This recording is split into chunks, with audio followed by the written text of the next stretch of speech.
Hi everyone, welcome to the ENT session. I'm your ENT faculty Dr. Sanjay, and in the next 3 days we are going to complete ENT completely. Okay, so before I start, one thing I'll tell you.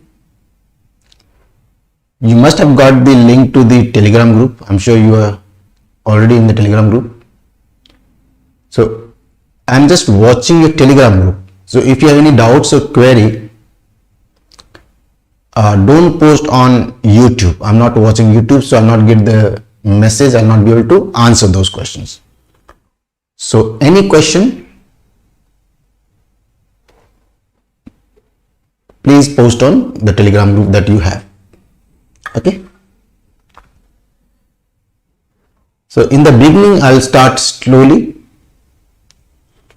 and as we move on I'll pick up the speed depending on your response, predominantly many other factors.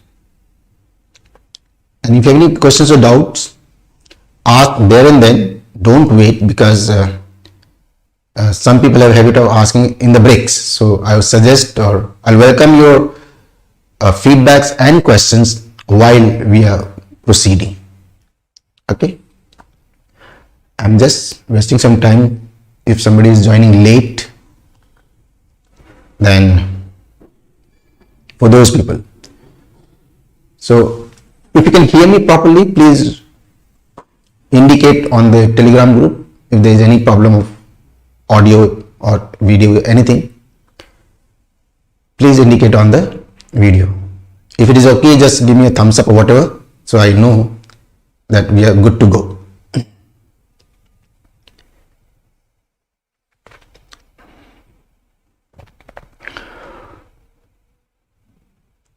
There are people who do not have links still, I think.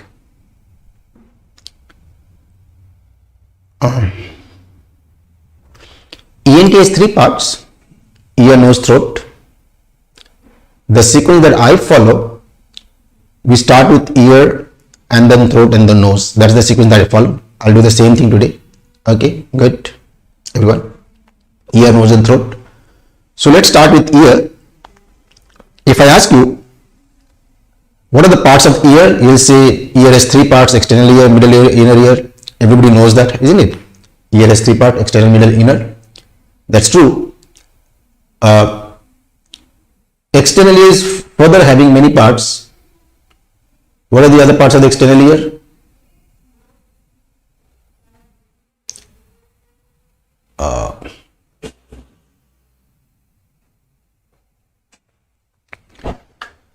External ear, I draw it like this. This structure that you see is the pinna. Pinna I draw like this. Please draw with me if you're making notes. This is how we draw the pinna. What is the next thing? Next thing, there is a canal. Let's say this is the canal. At the end of the canal, there is a membrane called tympanic membrane. And then there is a middle ear cavity with the station tube. I draw 3 dots because there are 3 ossicles. And then there is an inner ear, which is a cochlea and the vestibule. So cochlea, I draw it like this. From where the 8th nerve carries the signal via the brainstem to the auditory cortex in the brain, isn't it? Now this is like in auditory pathway, right? This is the entire auditory pathway, which consists of the external ear, pinna, canal and the membrane, the middle ear with the ossicles, the inner ear, cochlea, 8th nerve, brainstem and the brain. Now, if I give a sound, any sound that we produce, like I'm speaking now, what form of energy is the sound energy? Sound energy are waves, and waves are type of mechanical energy. So while I'm speaking, or any music system, anything that is playing or any sound that is being produced, they are basically releasing waves. Now these waves, which is mechanical energy, is going to travel through the pinna and the canal and hit the membrane. Now when wave hits the membrane, what happens? the membrane begins to vibrate. There is vibration. So you can say that at the level of tympanic membrane, wave has got converted into vibrations, right? So there is a change of a type of energy, waves into vibration, but both waves and vibration are type of mechanical energy. So the type of energy has not changed, the form has changed from wave to vibration, but it's still the mechanical energy. Now this vibration of the tympanic membrane is going to travel through the ossicular chain into the cochlea, and when cochlea receives this vibration, what happens here? The cochlea will convert this vibration into what is called action potential. Another change happening, right? Action potential is not a mechanical energy, it's an electrical energy. This is an electrical energy. So the type of energy has changed from mechanical energy to electrical energy. This change is a very profound change.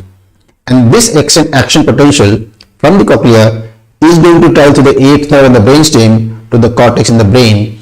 And when the brain or the cortex receives this action potential, it perceives that this energy as sound. It hears the sound and understands the meaning of the sound. So this is how the sound is traveling through the what is called the auditory pathway. That's why it is called the auditory pathway, because the sound is traveling through this path. Now two things happening on this pathway, or there are two stages where change is happening. One at the level of the tympanic membrane, where the wave is becoming vibration. And this change is not a very important change because it's the same type of energy, waves and vibration. Like I said, they're both mechanical energy. It's not a huge change. And then at the cochlea, a very profound change is happening where action potential is being produced by the vibration, or mechanical energy gets converted into action potential. This change, like I said before also, is a profound change, and this process where you convert one type of energy into another type of energy is called transduction. So this word is an important word, transduction. Okay. So this is the first important MCQ, that what is the function of the cochlea. So if they ask what is the function of the cochlea, you have to say transduction is the function of cochlea, which means that vibration is getting converted into action potential, or in a simpler word, mechanical energy is getting converted into electrical energy, transduction. Now, second thing, see, eventually this sound, which is wave, has to travel inside the cochlea so that there can be transduction, and this transduction can be heard in the cortex.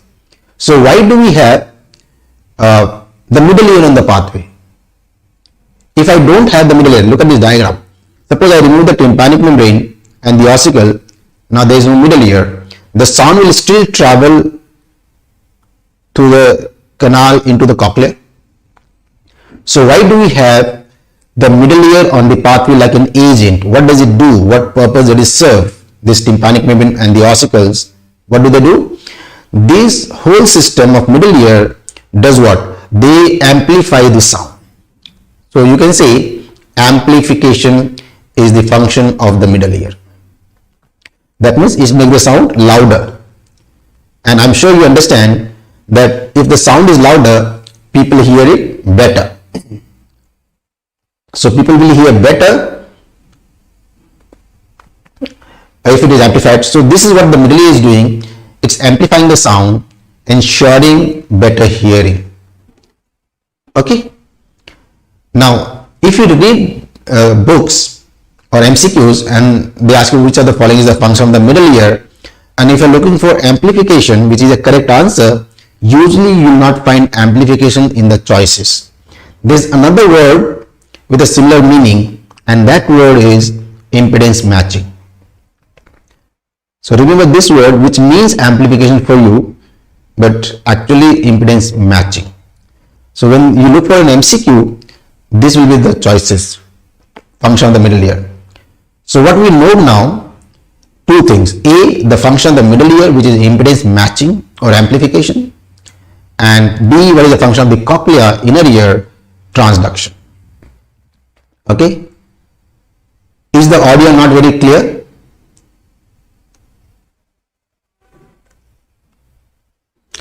How many of you feel audio is not clear?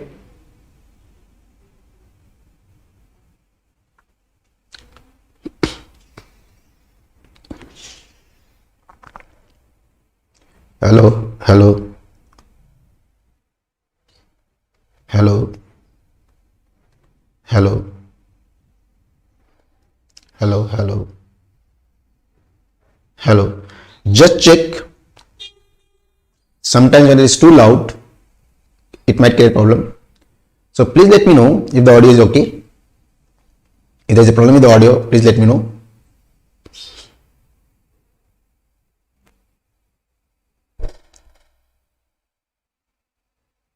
So I'll keep speaking so that you can tell me if the audio is okay or not. I've also sent the message to the team, the technical team. So they'll be looking into it. Sometimes when it is at maximum, you feel muffled. So, okay. Most of you are feeling it's fine. So it's divided. If some are feeling fine, some are feeling better, it's better. Now it's better, as you're saying. It must be better now because I've reduced the loudness. Okay. So now it's better. Better now. Good.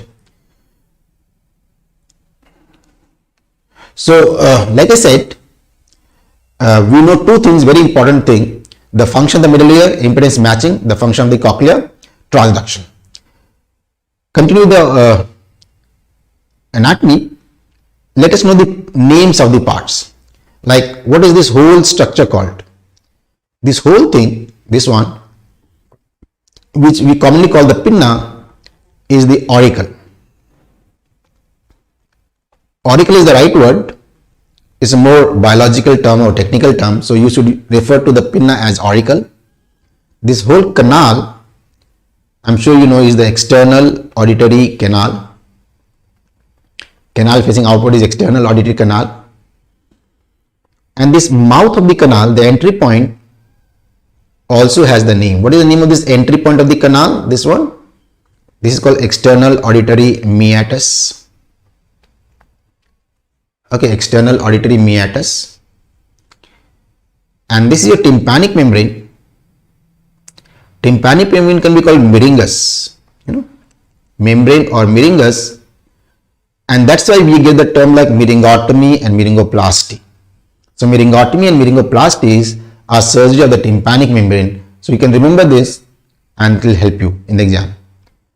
Inner ear, middle ear can be called tympanum. Tympanum is the other name for middle ear. Commonly it's called tympanic cavity. I'm sure you know tympanic cavity. From there you get the name tympanum. And why do you have to remember this? Because there are terms like tympanoplasty and tympanotomy. So tympanoplasty, tympanotomy, all these are surgeries of the middle ear. Inner ear is simple. It's called the labyrinth. Okay. So these are some of the names of the anatomical structures. Most of you know these names already. But why I have written this name? Because often they ask you questions like meatoplasty, meatoplasty, or canaloplasty, or meringoplasty, or tympanoplasty. So plasty is repair. Meatoplasty is the repair of the canal, opening of the canal. Canaloplasty is the repair of the entire canal. Meringoplasty is repair of the tympanic membrane, and tympanoplasty is repairing of the middle ear. So that's why, because they ask you this kind of questions, and only if you know these names can you answer such questions. Okay, so we know the names of the parts. Now, which among this is the external ear, which is the middle ear, which is the inner ear? This much is the external ear. This part, this cavity-like thing, is the middle ear, and this area is the inner ear. And this is how we divide ear into three main parts: external ear, middle ear, inner ear, which is given in almost every book. So when we talk about ear into three parts, external, middle, inner, which we know and is correct also, this part gets ignored. This last part, which comprises of the eighth nerve, brainstem and brain, without which your ear is useless. If you remove the eighth nerve or brainstem or the brain, ear becomes useless, isn't it? So they're very profound, important as far as the function is concerned. This whole thing is commonly called retrocochlear ear. Another important term, retrocochlear. So remember this, another very useful term. Retrocochlear means after the cochlea. But for you and me, Retrocochlear means eighth nerve. So whenever you read the word retrocochlear or hear the word retrocochlear, what should come to your mind? Eighth nerve. For you, retrocochlear ear means eighth nerve. That's it. Okay. So another important name that you must remember, retrocochlear ear.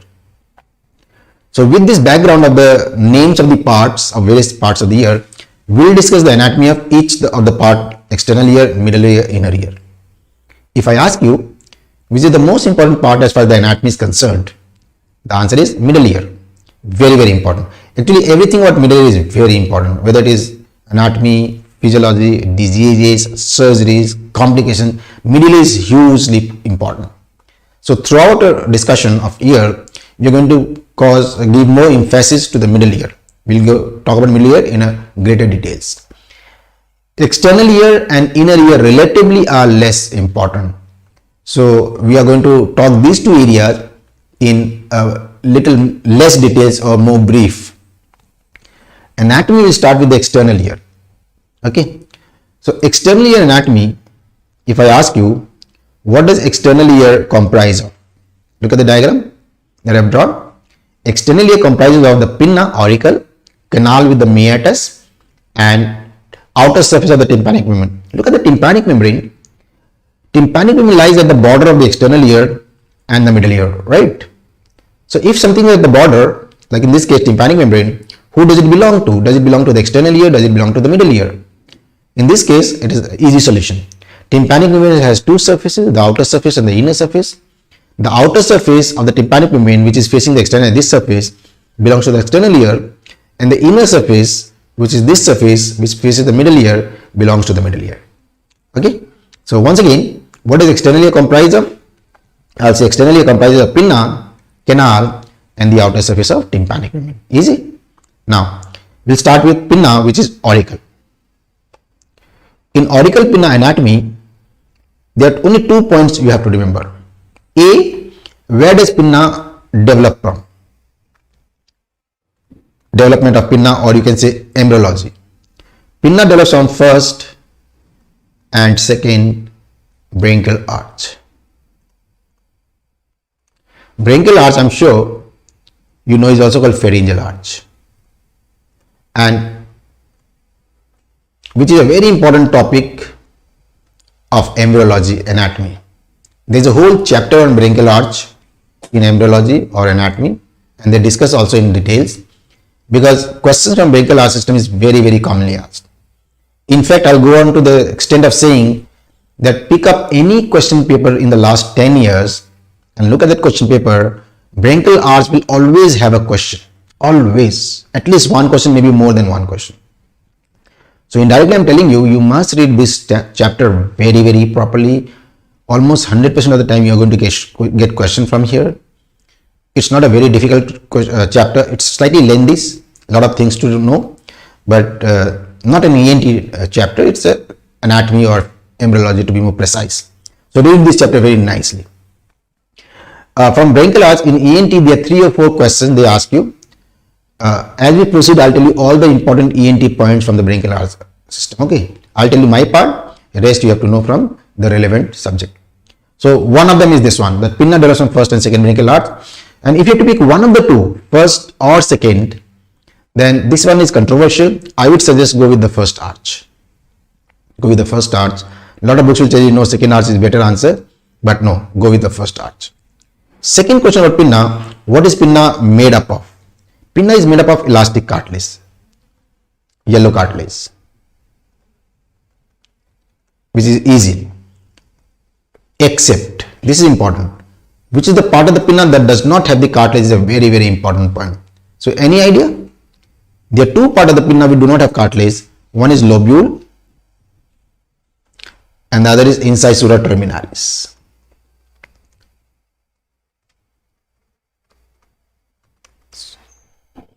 Okay, so these 2 parts of the pinna do not have cartilage, the lobule and the incisura terminalis.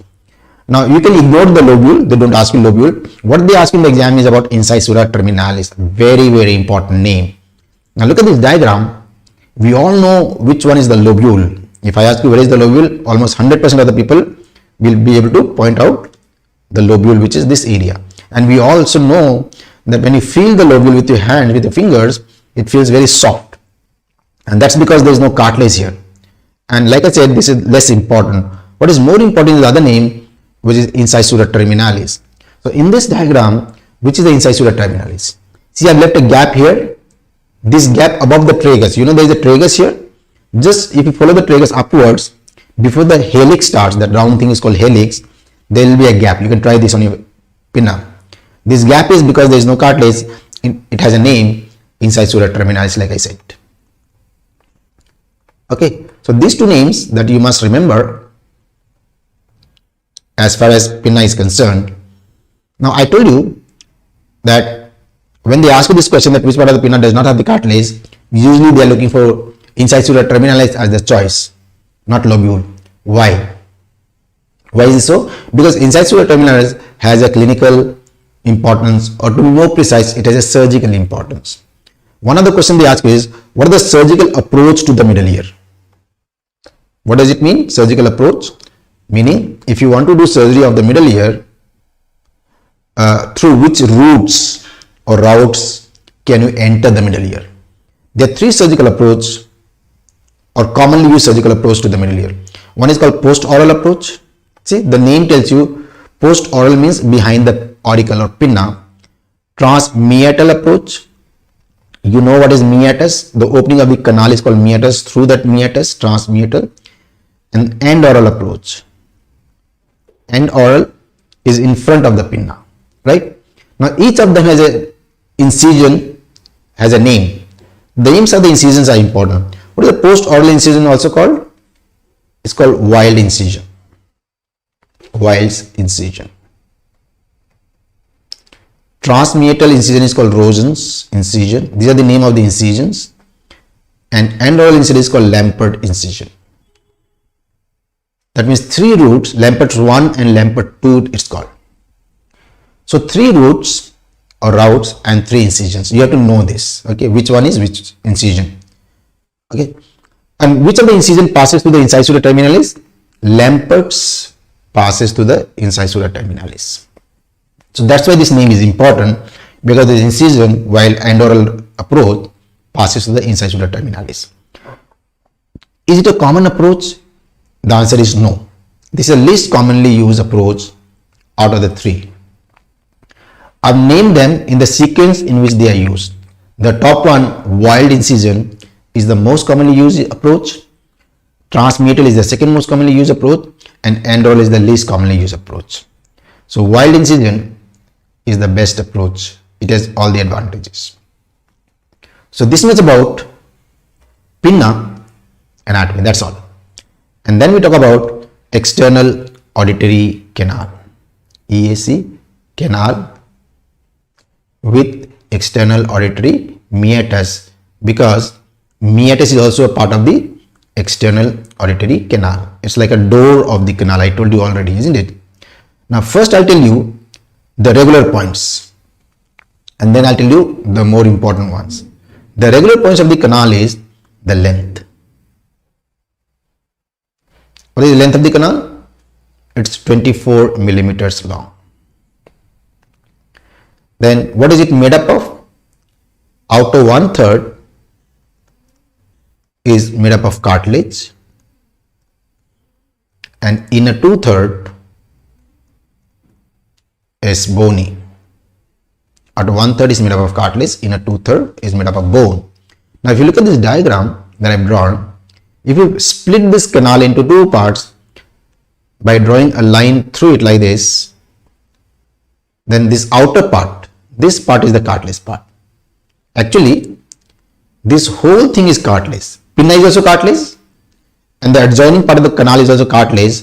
So this whole thing is the cartilage, and this inner part, this the one that I'm now shading, is inside a bone. So that's called bony part. Okay. So outer 1/3 is cartilage, inner 2/3 is bony. And third regular point is, what is the lining of the canal? What kind of epithelium or tissue lines the canal? Squamous epithelium. Now we all know around the pinna you have skin. Skin is squamous epithelium, and the same skin also goes in the canal to line it. So squamous epithelium, including the outer surface of the tympanic membrane. So tympanic membrane outer surface is also the same tissue. The whole thing is squamous epithelium in the canal. So these are the regular points. Okay. Now about this squamous epithelium, I want to tell you something very interesting. In the canal and the pinna, which is lined by the canal, and we all know pinna and part of the canal is cartilage, out of 1/3 of the cartilage. The cartilage part of the pinna and the canal, the skin is tightly adherent to the underlying cartilage. The skin and the cartilage are adherent to each other, chipke hue ekdam, which means there is no space deep to the skin. Normally, any part of the body which has squamous epithelium has a subcutaneous space. This is one area where there is no subcutaneous space. It is tightly adherent to the cartilage. And why is this important? See, most of the skin will have hair cells, and hair cells often gets infected, causing boil or furuncle it's called. And furuncle will have some edema, inflammation. Edema needs space to spread. That's why most of the boils which has edema and inflammation, this spread of the edema happens below the skin in that subcutaneous space. But here you don't have the space. So there is no luxury of the spread for this hair cells inflammation. And this causes pressure on the skin now. The skin gets to become tense and pressurized. And that causes intense amount of pain. So if you have a furuncle in the canal, boil in the canal, is going to cause enormous amount of pain, intense pain, because of this reason, because there is no subcutaneous space. And that's why this anatomy becomes so significant. Actually, there are two areas of ENT which is lined by the squamous epithelium, and there is no subcutaneous space because they are adherent to the underlying cartilage. Both these areas, boil is very common, and both these boils are extremely painful for the same reason. There is no subcutaneous space. Which are these two areas? One I told you, canal, pinna, and the other is on the tip of the nose, which is called vestibule. This part of the nose is called vestibule. This is cartilage. The same thing here. And this boil is called vestibulitis. So vestibulitis of the nose is also extremely painful, and furunculosis of the canal is also extremely painful. The reason is the same. Both there is no subcutaneous space, so the inflammation due to the boil causes pressure on the skin, and that pressure on the skin causes pain. So this is significance of this skin. But now I'll talk about the more important features of this canal. Canal has four things inside. What are these four things in the canal? There is a foramen called foramen of Santorini. Remember this name? Then there is a fossa called fossa of Haska.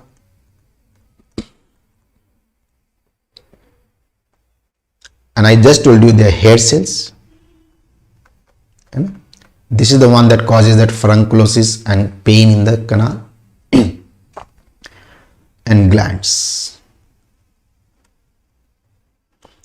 These are the four main contents of the canal that you have to know. Now the first two, that is foramen of Santori and fossa of Haska, these two, they have no function.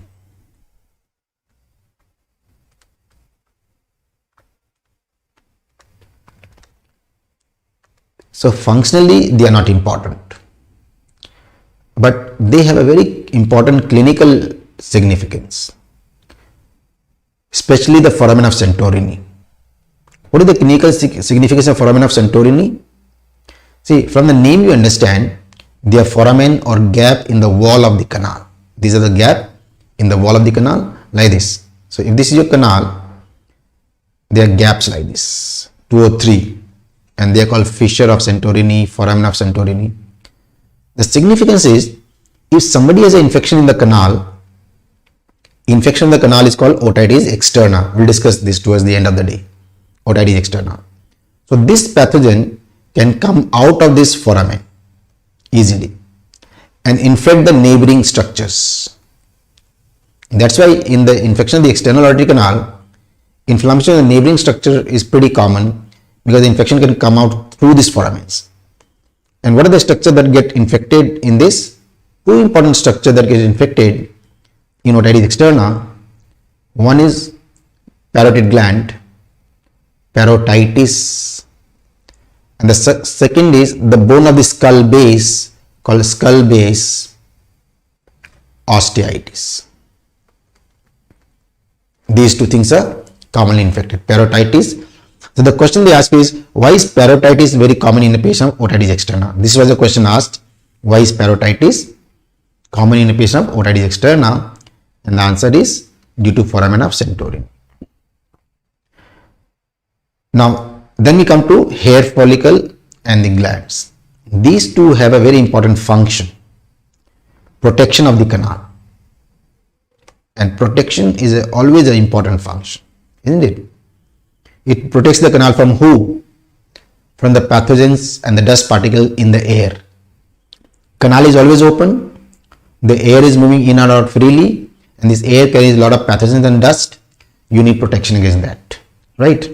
How will the hair cell protect? You can make out. Hair cell will act like a filter. It will filter the dust and the pathogens.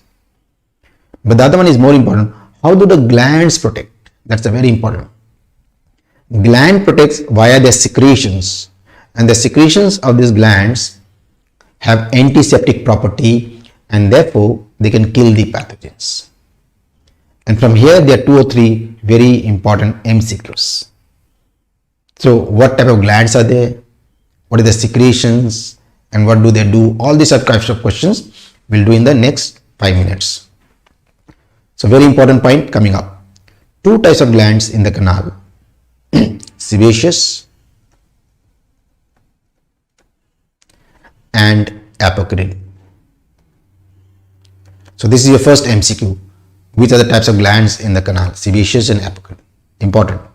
Second question, what is the secretion of the 2 glands? The first one is easy to remember. Sebaceous matches with the word sebum. So sebum is the secretion of the sebaceous gland.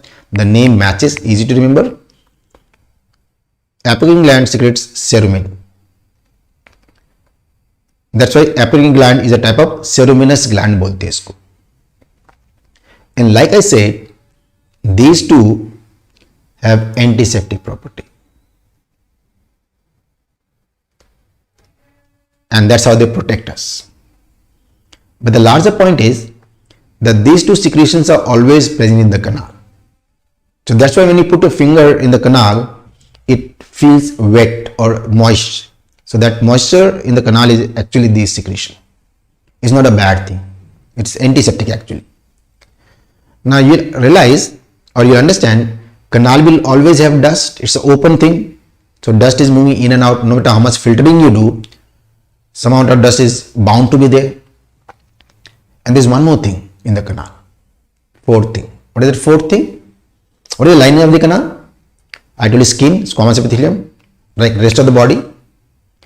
And one thing about the skin we know is that the skin constantly regenerates. The old skin dies and the new comes up. We know this, it's happening all the time. So there is a dead skin. So canal will also have dead skin in it, which can be called keratin. Okay, keratin. So what I'm trying to say is that these 4 things are normally present in your canal. It's normal to have these things in the canal in some measure, in some quantity. But they are not supposed to accumulate. It's a cycle going on. They are being produced and they're coming out. It's a cycle going on all the time. They are not supposed to accumulate in the canal. If for some reason they start accumulating in the canal, then they are called, a combination is called the earwax. Very important MCQ. Okay. So if I ask you what does earwax comprise of, then you say 4 things. Earwax has sebum, cerumen, dust and keratin, which is dead skin. Very, very important. So I told you, earwax is not supposed to be there. These things are not supposed to accumulate in the canal. But if there is a problem in the canal, they might start accumulating. Once in a while, if somebody's wax formation, once in 2 years, 3 years, once in a lifetime, twice in a lifetime, that's okay. It's okay. But if somebody has a very frequent wax formation, the patient comes every 3 months or 6 months for cleaning up the canal, there is a wax in the canal, then there certainly is a problem. they are not clearing properly. So what could be the reason for recurrent or frequent wax formation? One is, it could be ciliary motility defect.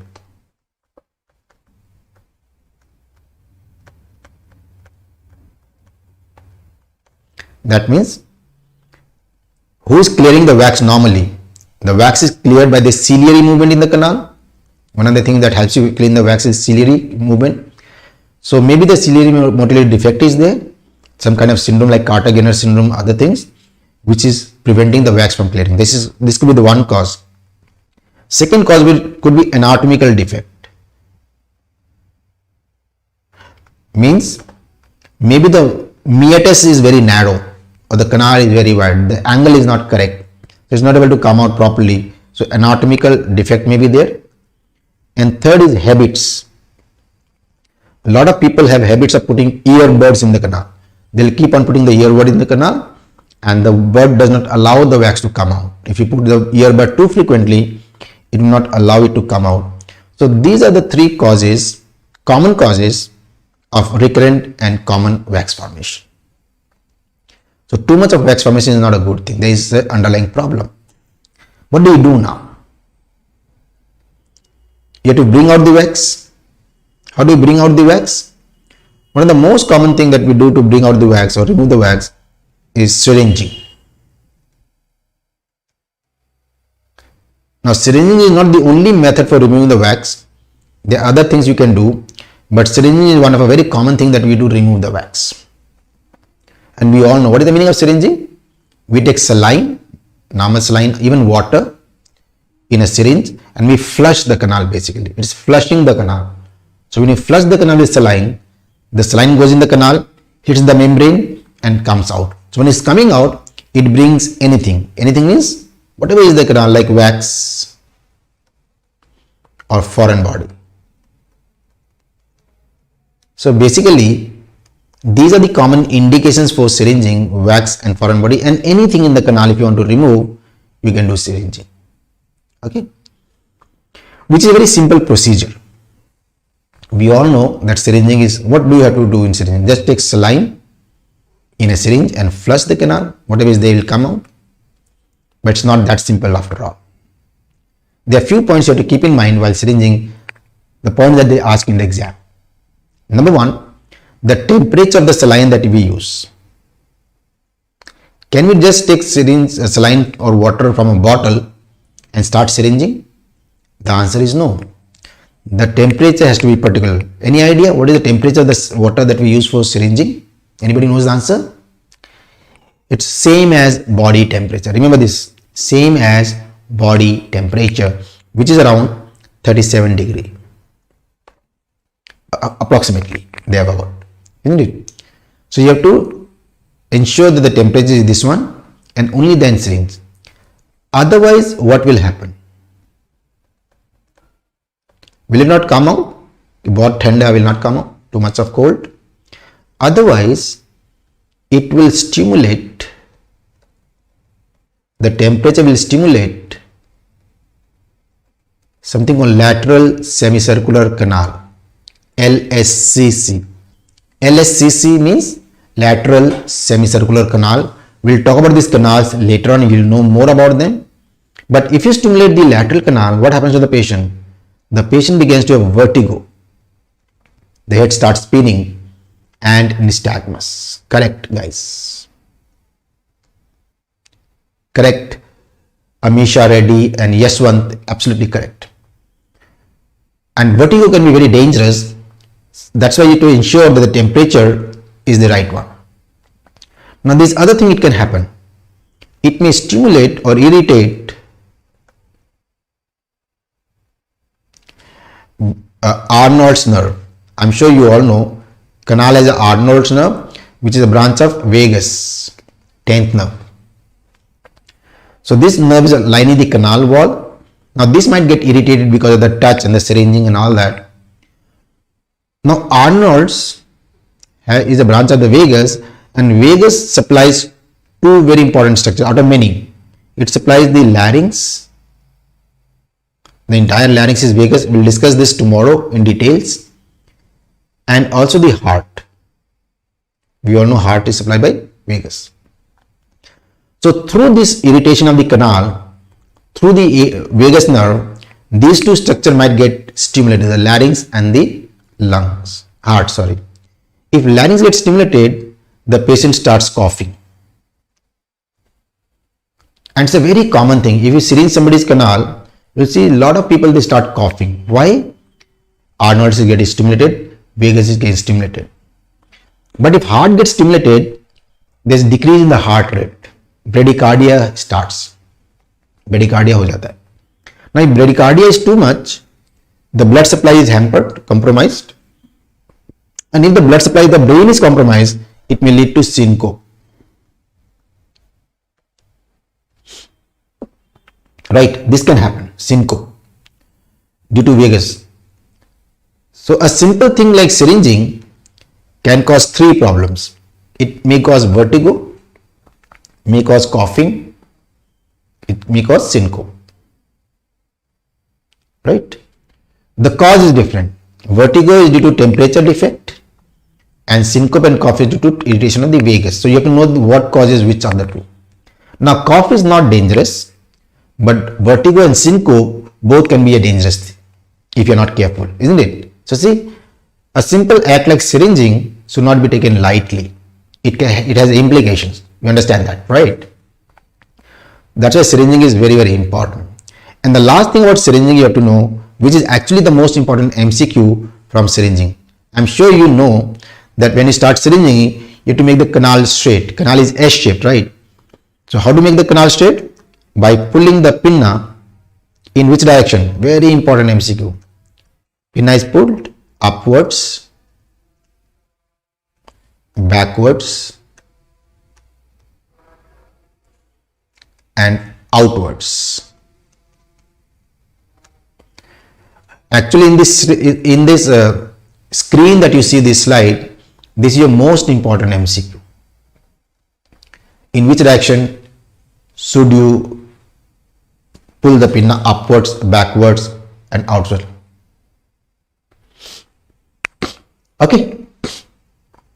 So this much about the syringing due to wax or foreign body. Very, very important. Now in the canal, the last important thing I want to tell you are the nerves in the canal. Do you know how many nerves in the canal? 5 nerves.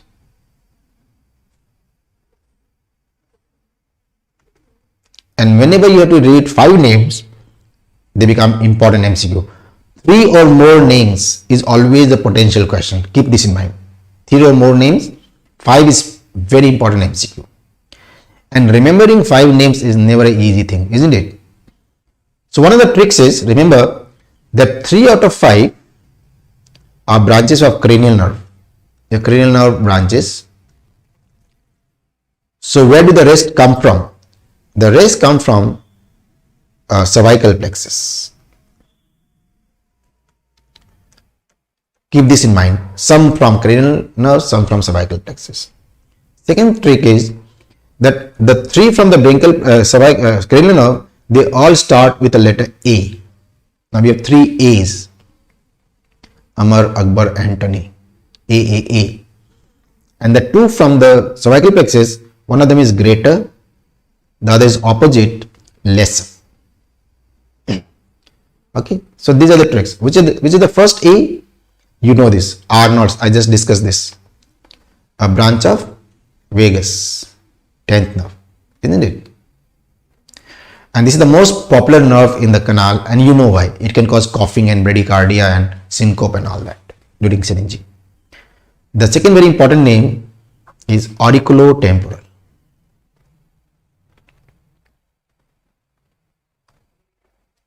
Auriculotemporal is a branch of V3, mandibular nerve. V3 is mandibular nerve. And the third is auricular branch, also called sensory branch of facial, 7th nerve. Now these are the 3 cranial nerves that gives branches to the canal, 5th, 7th, 10th, and one greater, one lesser. Greater auricular and lesser occipital. Okay, 5 nerves, out of which 2 which are very, very important. Arnold's is always going to be important nerve because the reasons that I told you, and maybe greater auricular sometimes. In anatomy they discuss about this one, it has few significance in anatomy, not in ENT. But from the ENT point of view, wherever you have facial, that nerve is always important now. So for us, this auricular or sensitive branch of the facial is equally important. Like I said, in ENT, the most important cranial nerve is the 7th nerve. So wherever there is mention of 7th nerve, for us, it always becomes important. Okay, so we'll discuss this. So this much about the nerves in the canal. So this will do all the important points in the canal anatomy. And then what is at the end of the canal? Tympanic membrane. So let's talk about the tympanic membrane.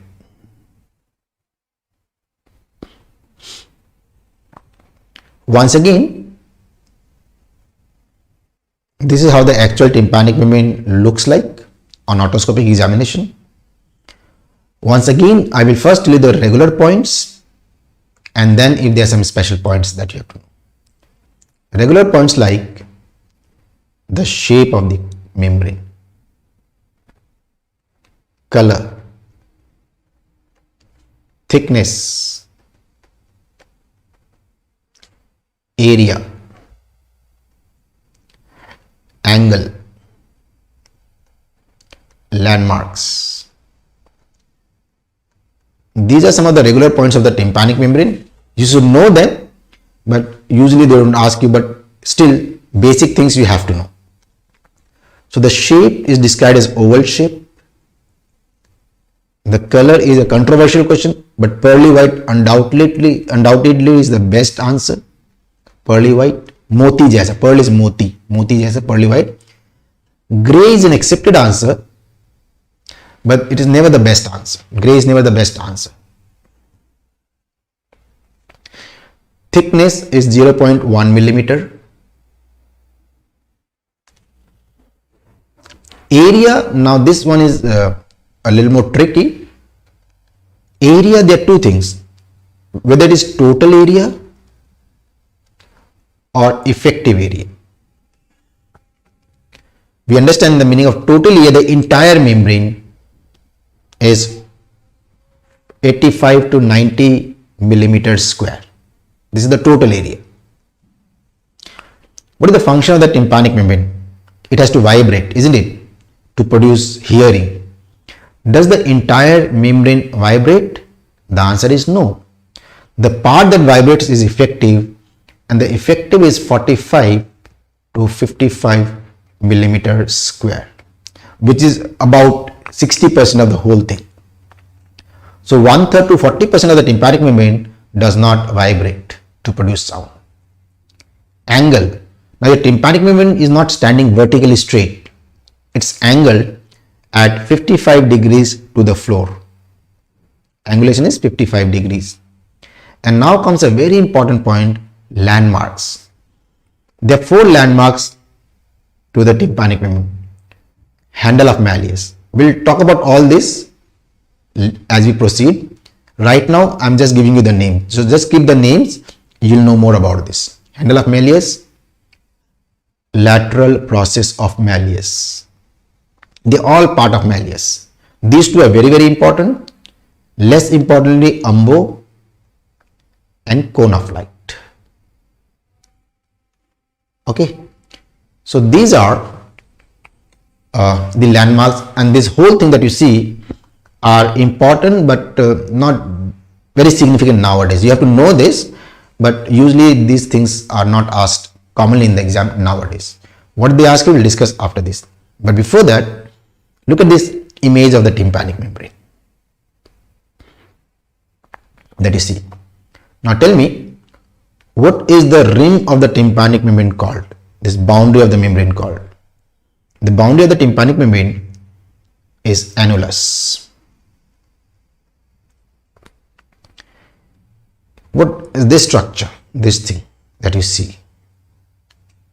Now this is your handle of Malleus. One of the landmarks, handle of Malleus is this. And can you see this small bony projection, if you can make out, is the lateral process. Let me remove this. This is your lateral process. This bone is the lateral process, which is another landmark. Lateral process is the landmark. And this tip point of the handle of Malleus is the umbo. So you can see the three landmarks. This is your lateral process, this is your handle of Malleus, and this dot point is the umbo. Cone of light, I'll explain later on. Okay. Now, so you should be able to identify these normal things in a tympanic membrane, normal tympanic membrane. Now when I draw the tympanic membrane oval shape, I draw it like this. Oval tympanic membrane with the handle of Malleus, and there is a lateral process here. Okay. So this is your handle of Malleus, this tip point is the umbo, and this is your lateral process. And the outer rim is the tympanic membrane. Now tell me, does the entire membrane vibrate when the sound hits the membrane? Like I said, the answer is no. Now at the level of the lateral process, if I draw a line like this line divides the membrane into two parts. The upper, this one, smaller part, the one that I'm shading with yellow, is the upper smaller part, and below there is a large part. These two parts have different names. What is the smaller upper part of the tympanic membrane called? It's called pars flaccida. And what is this larger lower part called? Pars tensa. Pars flaccida, pars tensa. You know, in the study of medicine, you must have come across this term pars many times in many subjects. Pars means part that is flaccid, part that is tense. Tense means tight.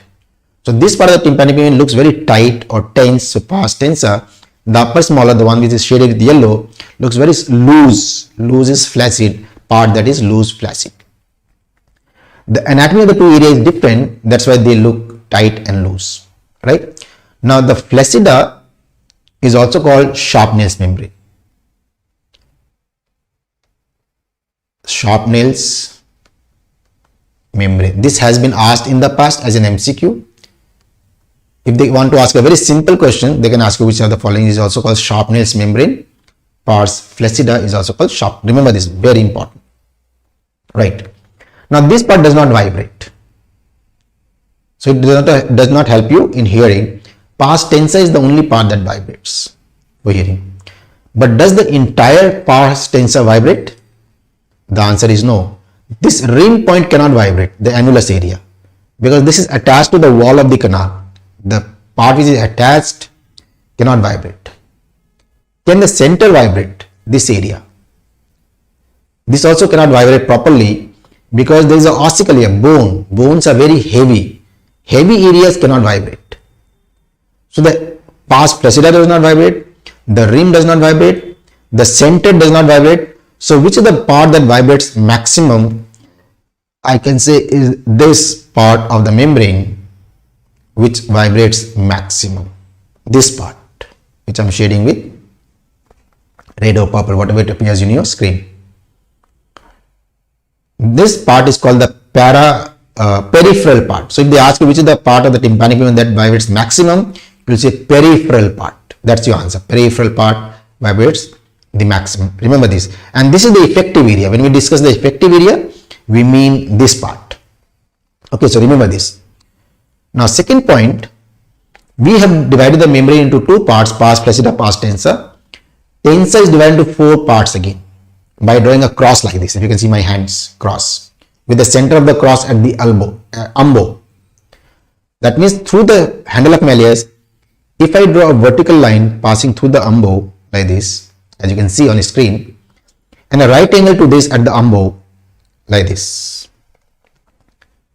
Now this cross divides the parts 10 into 1, 2, 3, 4 area. They are not called 1, 2, 3, 4. Don't write that. I'm just telling you. What are these 4 parts called? They are called 4 quadrants of tympanic membrane. Quadrants. Now quadrants comes from the word quarter, and quarter means 1/4, isn't it? Because there are 4 parts, each one is 1/4 quarter. So why don't we call quarter? Why do we call quadrants? Now when I use the word quarter, it means exactly 1/4, 25%. So each one has to be 25%, 25%, 25%, 25%. But look at the diagram, they are not exactly 25%, they are thereabout, but not exactly. So it would be wrong to call them quarter, and so we call them quadrants. Okay. Now, assuming this is the anterior end and the one behind is the posterior end, the upper is the superior end, below is the inferior end, this quadrant is called antero-superior quadrant. See, relative to the rest of the 3, this is anteriorly and also superiorly, antero-superior quadrant. So the one behind becomes posterior-superior, then this becomes posterior-inferior, and this becomes antero-inferior. This is how we divide the tympanic membrane into 4 quadrants to the relative location, antero-superior, posterior-superior, antero-inferior, logical. Hai? Now each of these quadrant has some important significance that you have to know. I will not tell you all of them, but I'll tell you the main ones that you need to know. Number 1, antero-inferior quadrant, you have to know 3 important points. It has 3 significance. Number 1, this is the most common site of tympanic membrane perforation. If there is a perforation of the tympanic membrane due to CSOM, any disease, most likely it happens in the antero-inferior quadrant. Remember this. Second point, it's a preferred site. You prefer to do something here. Of what? Peringotomy. Peringotomy is making an opening on the tympanic membrane, a surgery with grommet insertion. And you put a grommet also. We'll discuss all this. So if you don't know about this, don't worry. As of now, just remember, I'll show you the images later on and we'll know more about this. You know everything that you need to know. And this is done for a disease called serous otitis media. SOM, serous otitis media, is a very popular otitis media. We'll discuss this later on. And the third important point about the antero-inferior quadrant is that it has a cone of light. It has cone of light. So what is cone of light? On the tympanic membrane, there is a cone-shaped area like this. There is a cone-shaped area, and this is the brightest part of the tympanic membrane. And so we'll call it cone of light. Cone of light, you have to know 2 things. A, which quadrant of the tympanic membrane is cone of light, antero-inferior.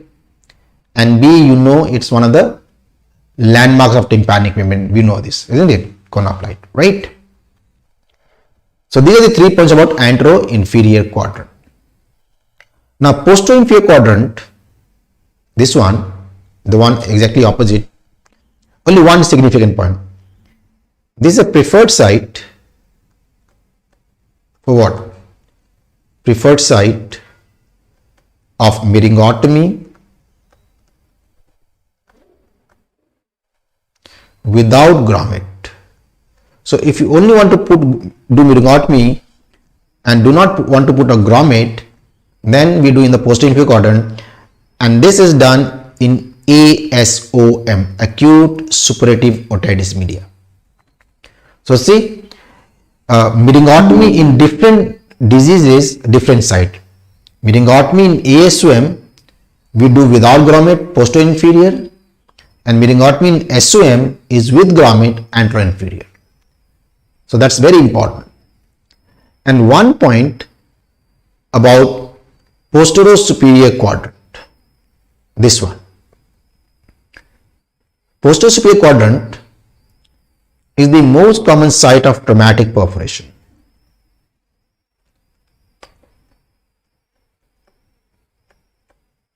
Traumatic perforation. Perforation due to trauma. Traumatic perforation is perforation due to trauma, happens in the posterior superior quadrant. Otherwise, perforation happens in the anterior inferior quadrant, we know by now. Now, posterior superior quadrant, traumatic perforation has few differences. Like traumatic perforation is always in the posterior superior quadrant, and it is more oblong in shape, like this. More oblong. Otherwise, perforations are roundish or maybe oval, but oblong is traumatic perforation, and the margins are never smooth. So the margins are rough margins, like this, rugged margins as we call them, rough margins with blood stains. So you never miss the diagnosis of a traumatic perforation.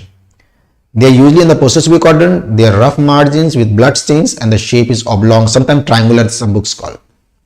But all this is less important. What is important though is the treatment. It is conservative management. Remember this, traumatic perforation, because 95% of the traumatic perforation, they will heal on their own. You don't have to do anything, and that's called conservative management, which is a very popular question. Okay, so these are the points about tympanic membrane that you have to know. Overall, this tells you everything about tympanic membrane that you need to know from your exam point of view. Okay, so done, external ear done, pinna, canal, tympanic membrane. And now we come to the most important part of the ear. I told you, middle ear anatomy. Okay, now if I ask you what is the shape of middle ear,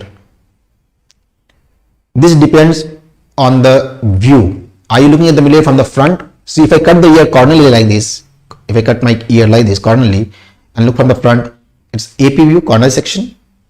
It looks biconcave. Don't draw this. If you're making notes, don't draw this biconcave. There's concavity from both the sides, biconcave. But if you look at the same ear from side, sagittal section, if I cut it like this and see from the side, it looks like an egg, ande ki tarah, or like this. And some books call it ovoid, some call it cuboid, ovoid or a cuboid. So the shape really depends on the view, like I said, which also means if you take the middle ear alone and rotate it in front of you, you turn it around, the shape will keep on changing. So it becomes very difficult to define the shape of the middle ear. To do away with this confusion, most of the books will tell you middle ear is like a matchbox, matches ki dibbi. It is actually compared to a matchbox. Why not like this? So avoid these two terms. Why is middle ear compared to a matchbox? In a matchbox or any box for that matter, ear will have 6 boundaries, 6 walls. Middle ear also has 6 walls, like a matchbox, something like this, and that's why it's called, it is compared to a matchbox. Okay, 6 boundaries. We'll come to this later on. And one of the boundaries is tympanic membrane, isn't it? I told you, tympanic membrane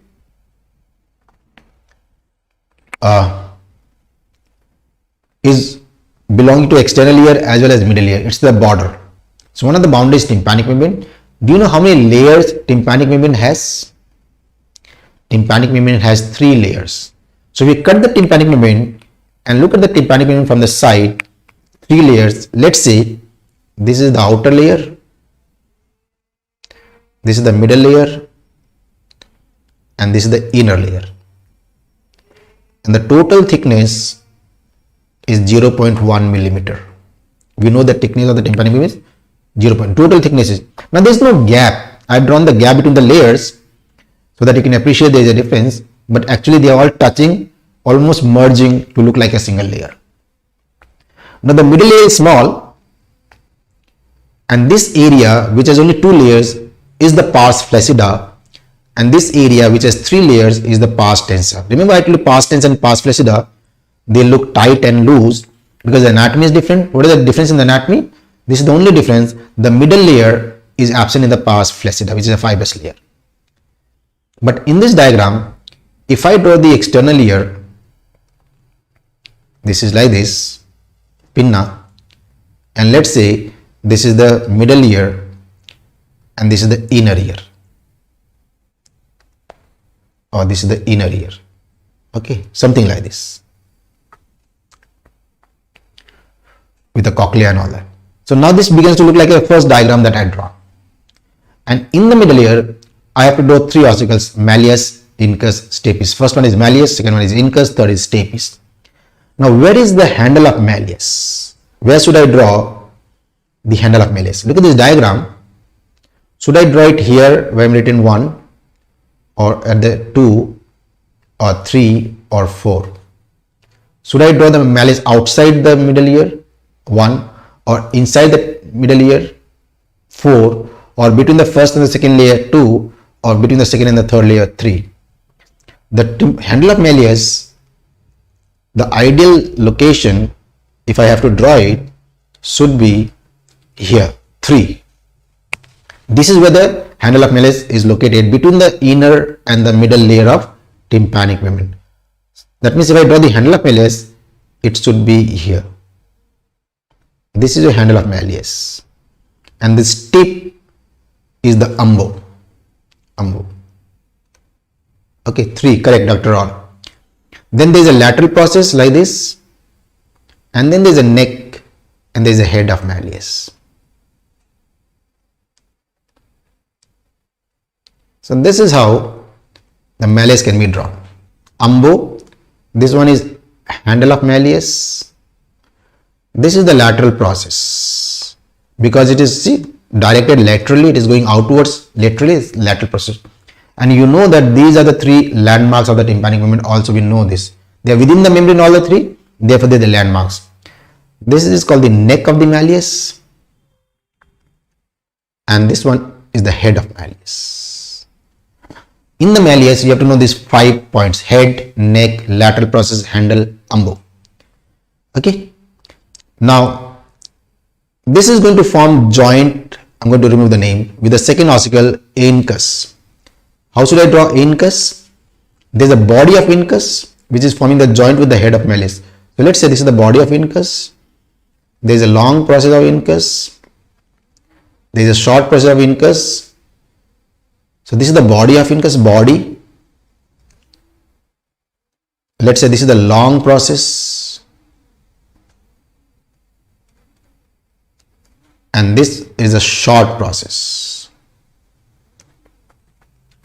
This is one more process I'll tell you. 4 parts: head, body forms a joint, long process, short process. There is one more process I'll tell about that. But before that, I want to tell you about short process. Although we draw the short process like this, actually the short process is on the back side of the body. You can't see in this is anterior view. You can't see on the anterior view. It should be ideally on the back side. It is going towards the posterior wall. It fits into the posterior wall of the middle ear. So why I'm telling you this, when I discuss the anatomy of the posterior wall, I'll ask about this short process. Please keep in mind. We'll come to that.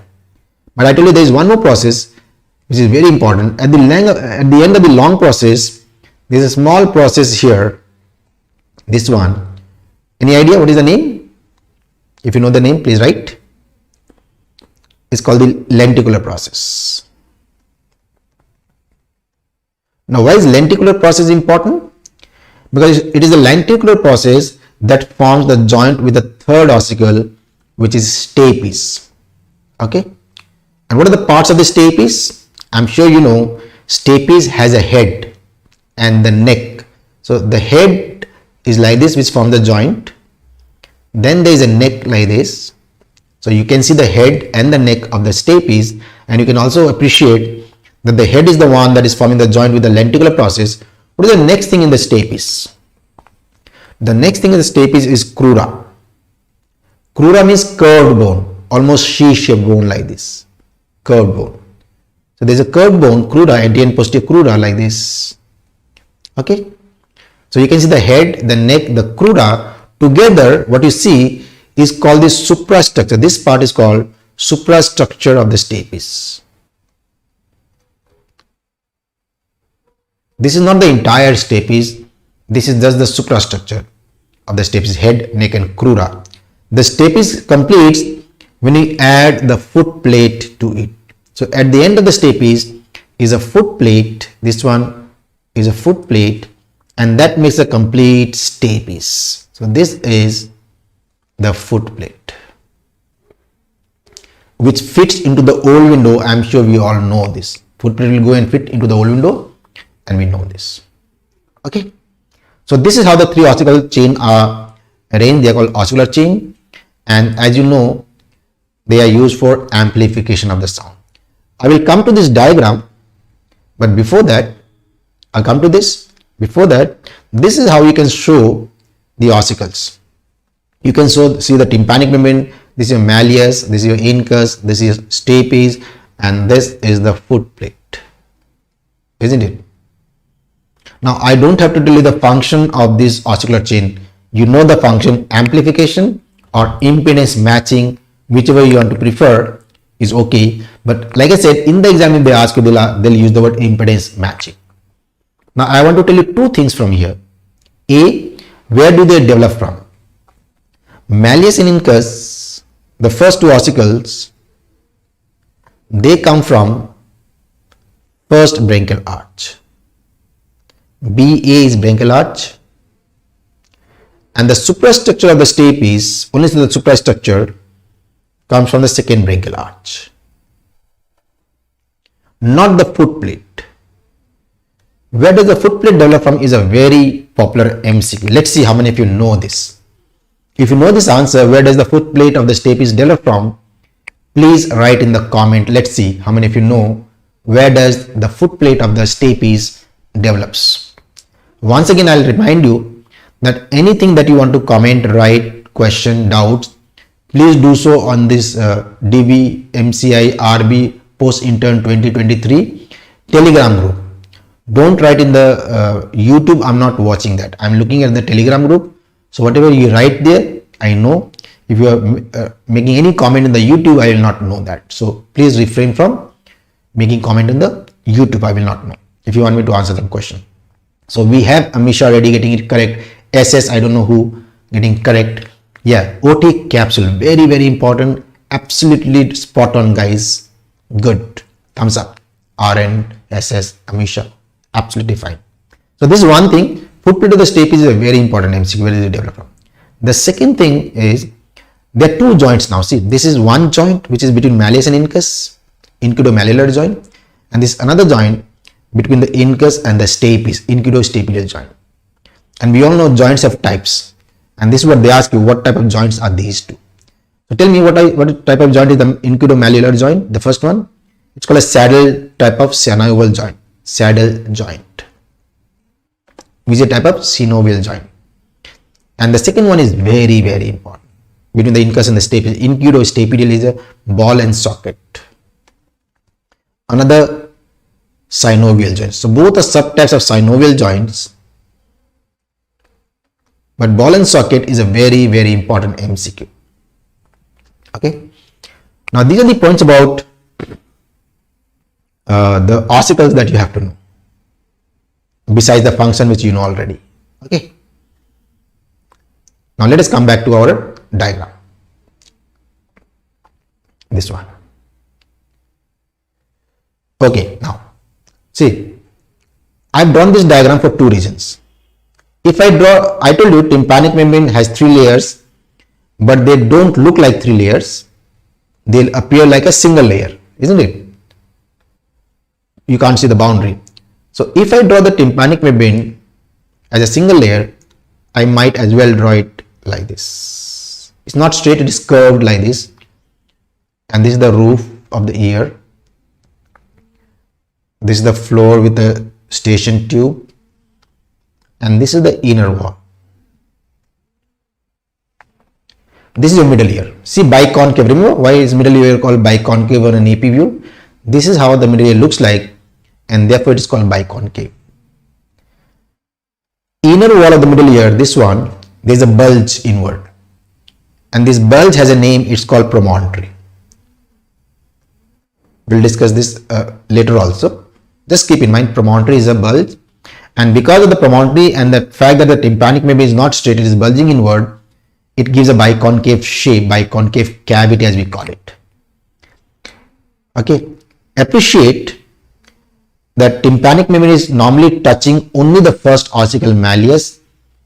Tympanic membrane normally cannot touch the incus or the stapes or the promontory normally. Okay, and we also know that the pressure of the middle ear is maintained by the tympanic membrane, the station tube. This station tube maintains the pressure of the middle ear, keeps it balanced. We'll discuss this. If somehow the middle station tube gets blocked due to something, air cannot go inside and it cannot maintain the pressure of the middle ear, and this creates negative pressure in the middle ear. Now, negative pressure in the middle ear is a very common problem that happens to us from time to time. It keeps happening, your station tube keeps getting blocked. All this we'll discuss as we proceed. Now, what does the negative pressure do? I'm sure you know negative pressure has a tendency to pull things, suck, isn't it? It pulls the thing towards itself. It'll pull what? Tympanic membrane gets pulled from here inward and the membrane comes here. This is what happens when the station tube is blocked and creates negative pressure for a significant amount of time.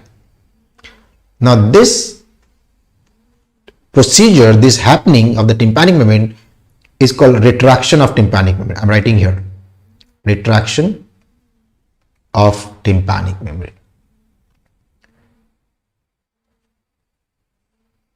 which is a very common thing, retraction of the tympanic membrane. Like I said, now when there is a little bit of retraction, how do you know there is a retraction? What is the sign that will tell you? What is the finding that will tell you that there is a retraction of the tympanic membrane? You cannot see the cone of light. The moment there is a retraction, the cone of light disappears. Light का उल्टा क्या होता है?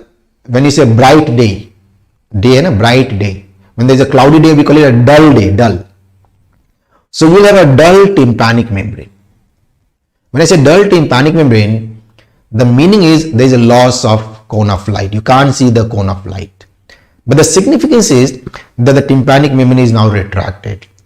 Indirectly, it is telling you your station tube is not functioning properly. It is blocked. Okay.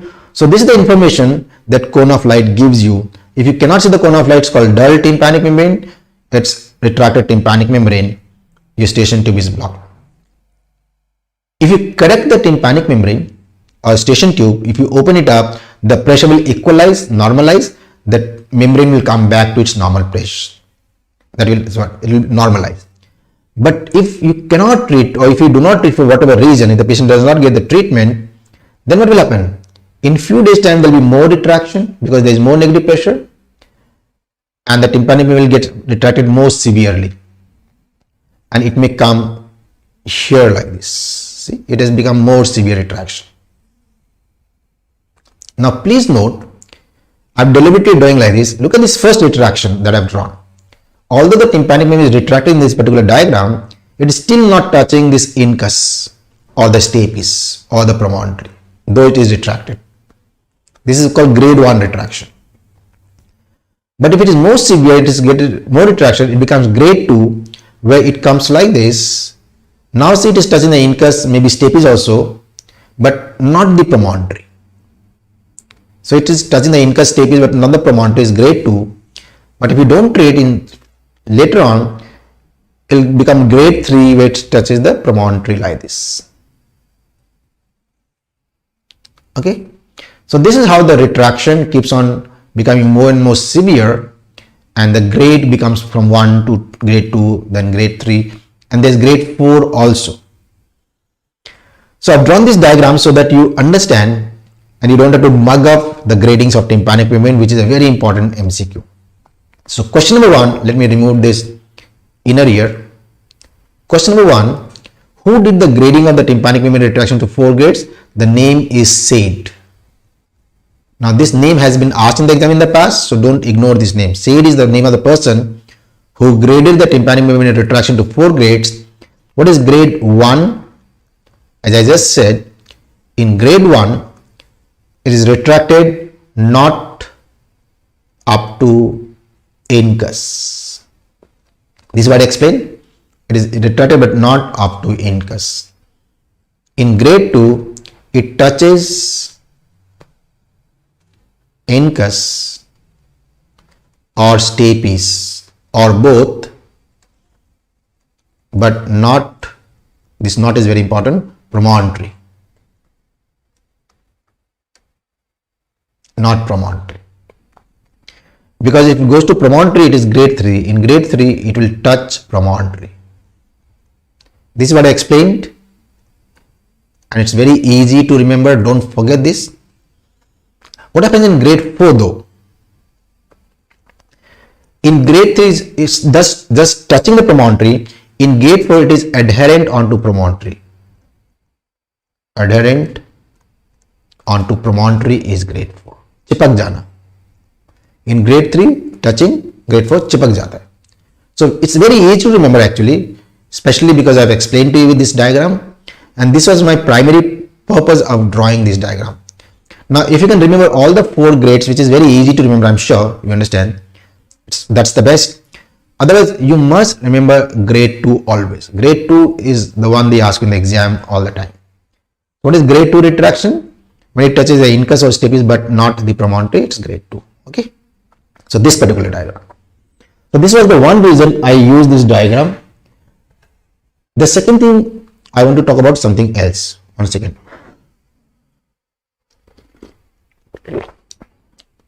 I'm going to remove this retracted membrane, all this.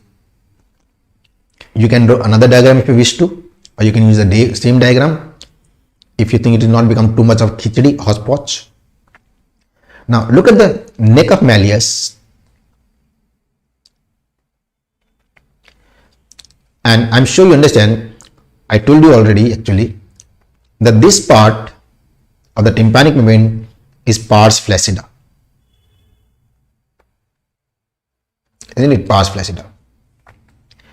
And this is the neck of malleus. We know this. Now from pars flaccida to the neck of malleus, from the neck of malleus to the pars flaccida, a ligament is there, which is going like this, in this direction. This ligament. See, this ligament, which looks like a fold, is going from the malleus neck laterally towards the pars flaccida. Laterally, so it's called lateral malleolar because it's coming from the malleus. Fold or ligament is also correct. Lateral malleolar fold or lateral malleolar ligament, which goes from the malleus neck to the pars flaccida.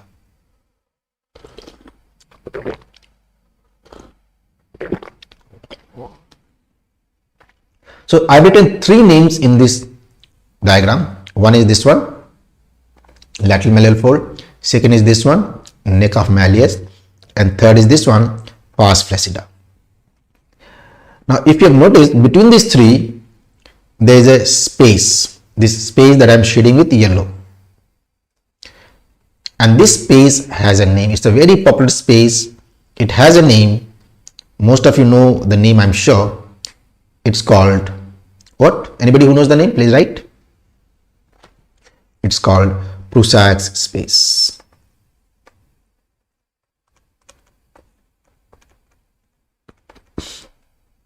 Prusac space. Prusac space, very popular space. You have to know 2 things. A, the 3 boundaries that you already know. Lateral malleolar fold, neck of malleus, and pars flaccida. And second, the importance. Correct, Neja. Very good. Naja.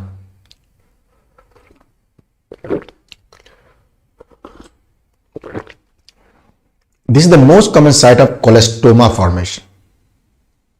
Prusac is important because this is the most common site of colostoma formation. Colostoma is a very popular disease. A lot of MCQs from here. So we'll discuss this today towards the end of the day. Colostoma, you'll know more about it.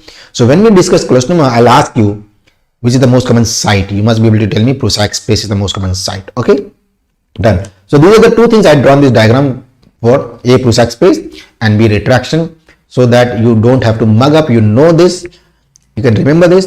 They are very, very important. Otherwise, as I said, we divide the we draw the middle ear like this matchbox. This is how we draw the ear like a matchbox because it has 6 boundaries. And how many compartments? It has 3 compartments. How do I draw 3 compartments of the middle ear? If I draw 2 lines like this, you have upper compartment, a middle compartment, a lower compartment. They have names. The upper compartment is called epitympanum. Epitympanum, the upper compartment, has one more name. Very popularly, it is called attic. Attic is actually a more popular name than epitympanum. In day to day, we call it attic. The middle one is called meso, T for tympanum, and hypo means lower one, tympanum. Okay, so these are the 3 names of the 3 compartments: epitympanum, attic, meso, and hypo. Now I'll remove these names. Okay. I hope you have written these names if you are making notes. Now in this diagram, if I add the external ear and the inner ear, let's say this is the pinna and the canal, and this one is the inner ear with the cochlea and the vestibule. Again, like the first diagram, you can see the only difference is the middle ear looks like a matchbox. Otherwise, it's a very similar thing. Why I have drawn this? Now you can mention the name of the boundaries. For instance, you can say that this boundary is the roof, this is the floor, this is the outer boundary, lateral, this is the inner boundary, also called medial. The one in the front is the anterior boundary, this one anterior, and the one behind this is the posterior boundary, isn't it? Now out of the 6 boundaries, roof, floor, anterior, posterior, medial, lateral, you know about 2 boundaries. Which are the 2 boundaries that you know about? You know that the outer boundary is the tympanic membrane. Outer boundary has to be tympanic membrane. Obviously, we know this. A tympanic membrane is the border between the external ear and the middle ear. So this boundary has to be like this, oval shape with the handle of malleus, lateral process, umbo, cone of light. All that we discussed about tympanic membrane is applicable to the outer boundary. So you don't have to discuss the outer boundary, we have done that. You know that inner wall has a bulge like this called promontory. And when the tympanic membrane touches the promontory, it becomes grade 3 retraction. And when the tympanic membrane is adherent onto this promontory, it is grade 4 retraction. So this we know. And also because of the promontory, it is biconcave cavity. All this we know. Now, roof has a name. So what is the name of the roof of the middle ear? Very important. It's called tegmen tympani. So remember this very important name. They've asked this name in the past as an MCQ. Which of the following is also called tegmen tympani? The roof of the middle ear is also called tegmen tympani. Very simple, but extremely important. Remember this. Then below the floor, there are 2 things. There is ninth nerve and jugular vein. These 2 are the main structure that is running below the floor of the ear, ninth nerve and jugular vein. Both are important, but ninth nerve is more important. You know why? Because ninth nerve sends a branch that goes through the floor into the middle ear, and middle ear is called tympanum. It goes into the tympanum and forms a plexus, spreads out to supply in the middle ear. So this is the nerve that is a supplier of the middle ear. The branch is called Jacobson's nerve. Very, very important name. Jacobson's nerve is going to go to the middle ear into the tympanum. So some books use the word tympanic branch of the ninth nerve. Okay. So both are J. J for Jacobson's, J for jugular vein. 2 J's below the ear. And like I said, this nerve is going to enter the middle ear through the floor to become tympanic plexus. Plexus in the tympanum. Tympanum is middle ear. And this is going to supply the entire middle ear.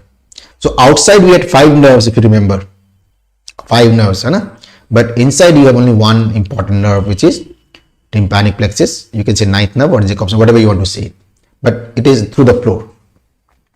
Okay. Now for some reason, in the last 2 or 3 papers, especially INISET and NEET PG, ninth nerve से question लगातार आ रहा है related to ninth nerve. So I don't know, there is something to do with ninth nerve. So my submission to you is that read about ninth nerve properly. They've been asking questions. Anatomy again, but that's the fact. See, we know about 4 boundaries out of 6. We know roof is tegmen tympani. We know below the floor there is ninth nerve and the jugular vein. Outer boundary is tympanic membrane. We know the details of that. And inner wall has a bulge called promontory. So left is anterior wall, posterior wall. These are the 2 most important boundaries of the middle ear, the anterior boundary and the posterior boundaries. So let's start talking about the most important boundaries of the middle ear, anterior and posterior. Now before I talk about these 2 boundaries, the anterior and the posterior boundary, tell me something. That if I am examining the ear from outside through otoscope or whatever, when I am looking at the ear from outside, which boundary of the ear do I get to see? I can only see the tympanic membrane. I can't see rest of it. They all behind that. Yes or no? Out of the 6 boundaries, you can see 1 only. Now imagine second thing, that if you remove the tympanic membrane, there is no tympanic membrane, only 5 boundaries are left. And now if I examine from outside, what do you see right in front of you? There is an inner wall with a promontory. So right in front of me is the inner wall with promontory. Above there is the roof. Below there is a floor. On one side there is anterior wall. The other side is the posterior wall. Lateral wall is gone. I can see the 5 boundaries. In front is the inner wall.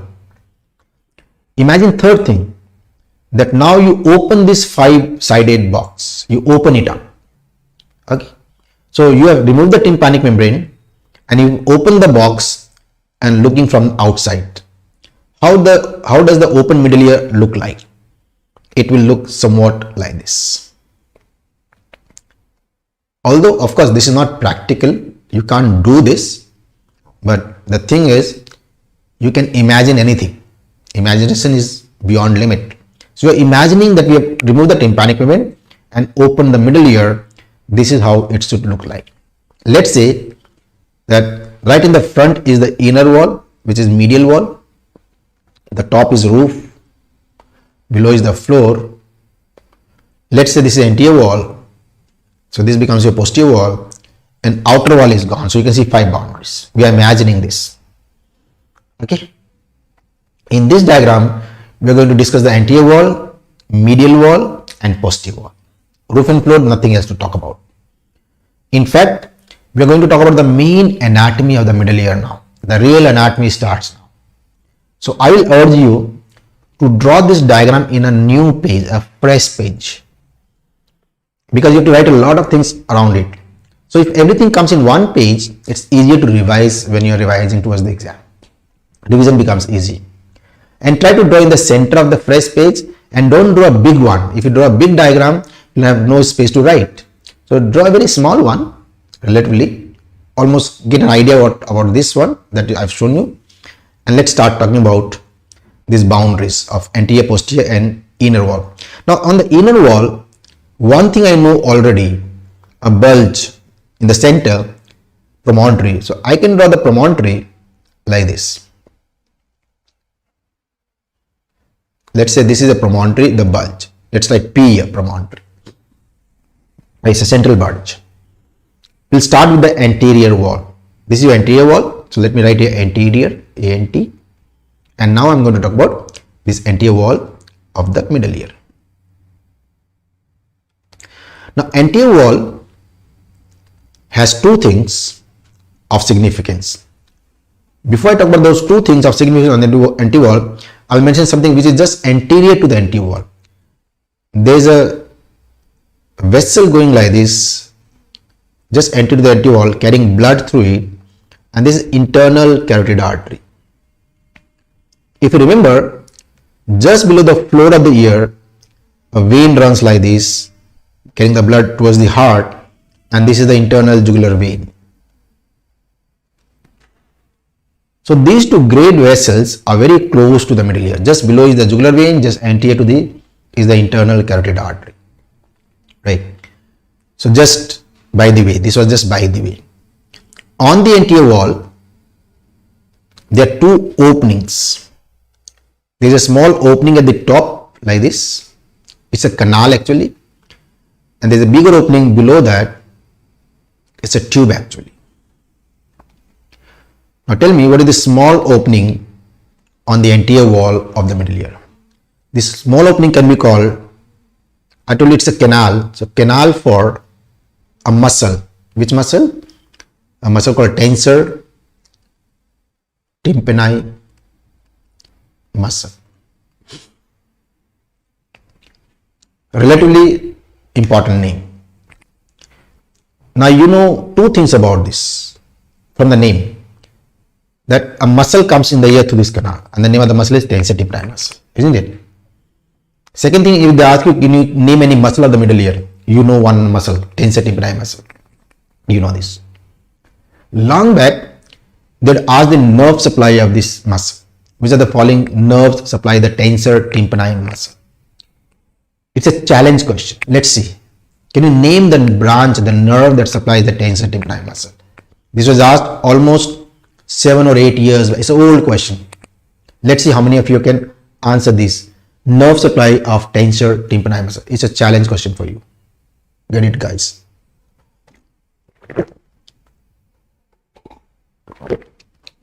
Let's see. Okay, let me reframe the question. The question as it was asked. Which of the following branch of mandibular nerve supplies the tensor tympani muscle? So you already know it is a mandibular nerve, a branch of the mandible. So you don't say mandibular nerve. Don't say fifth nerve or mandibular. This is not accepted. Which branch of the mandibular nerve supplies the tensor tympani muscle? Anybody wants to take that? Like take this one. Let's see. Kaun hai?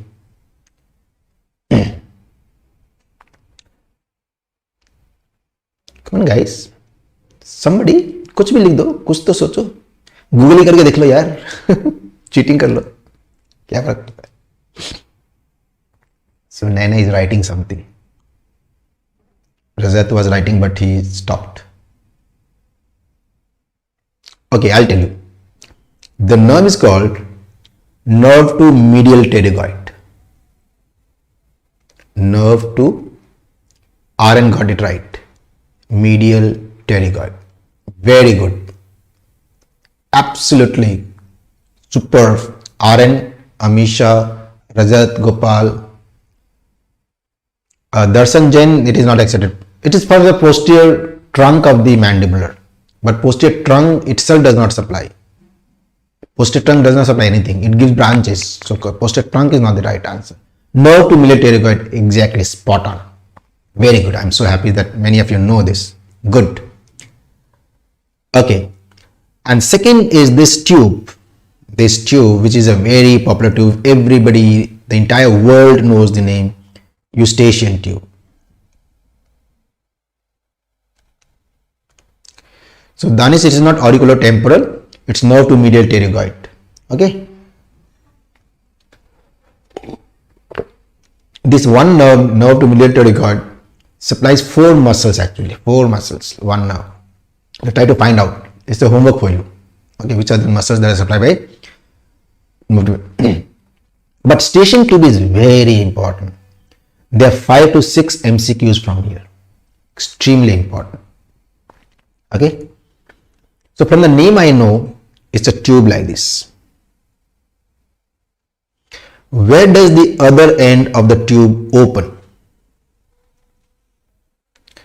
One station tube has 2 ends. We know one end of the station tube opens on the anterior wall of the middle ear.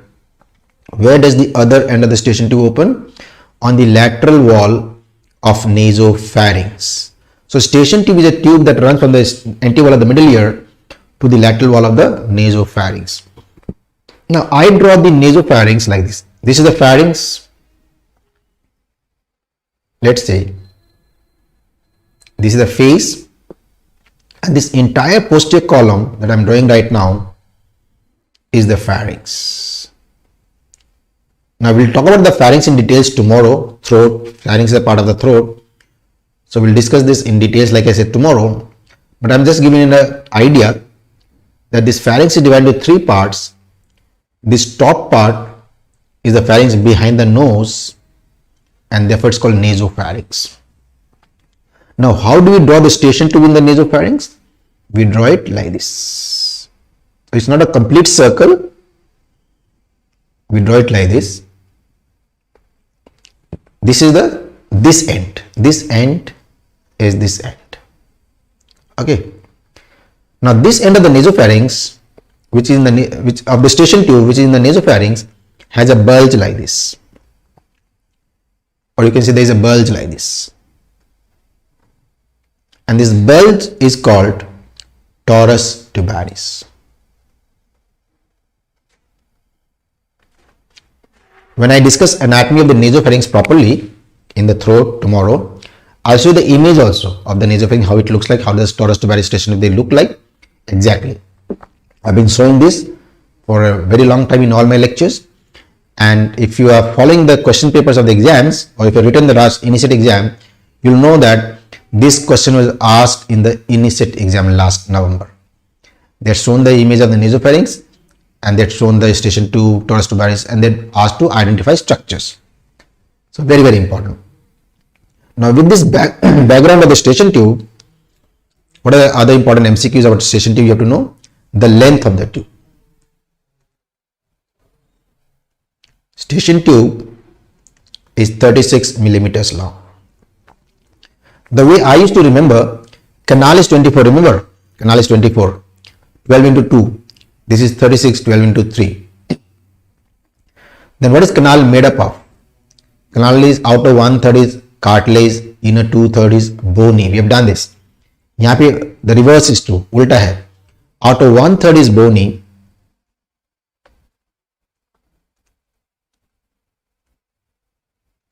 inner 2/3 is cartilage.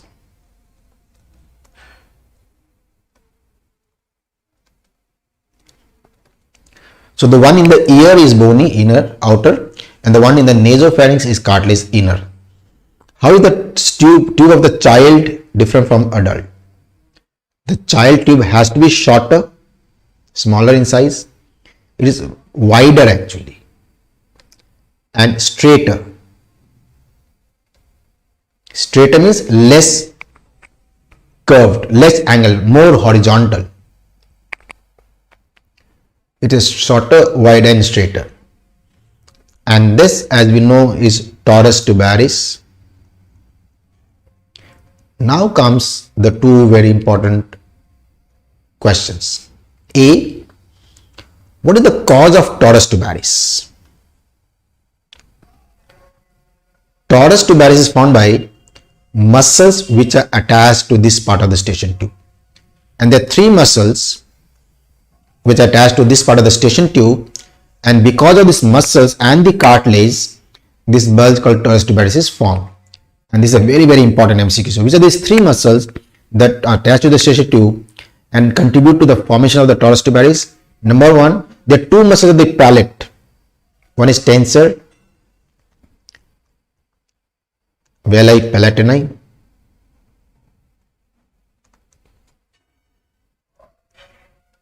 levator palati.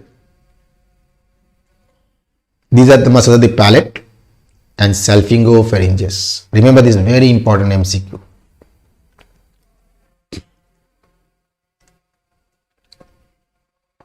These three muscles, they attach to the station tube and form torus tubaris.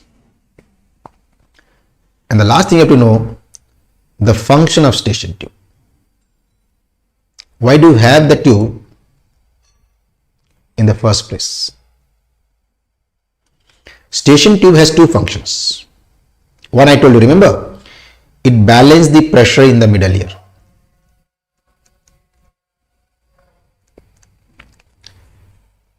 And the second, it drains the secretion from middle ear.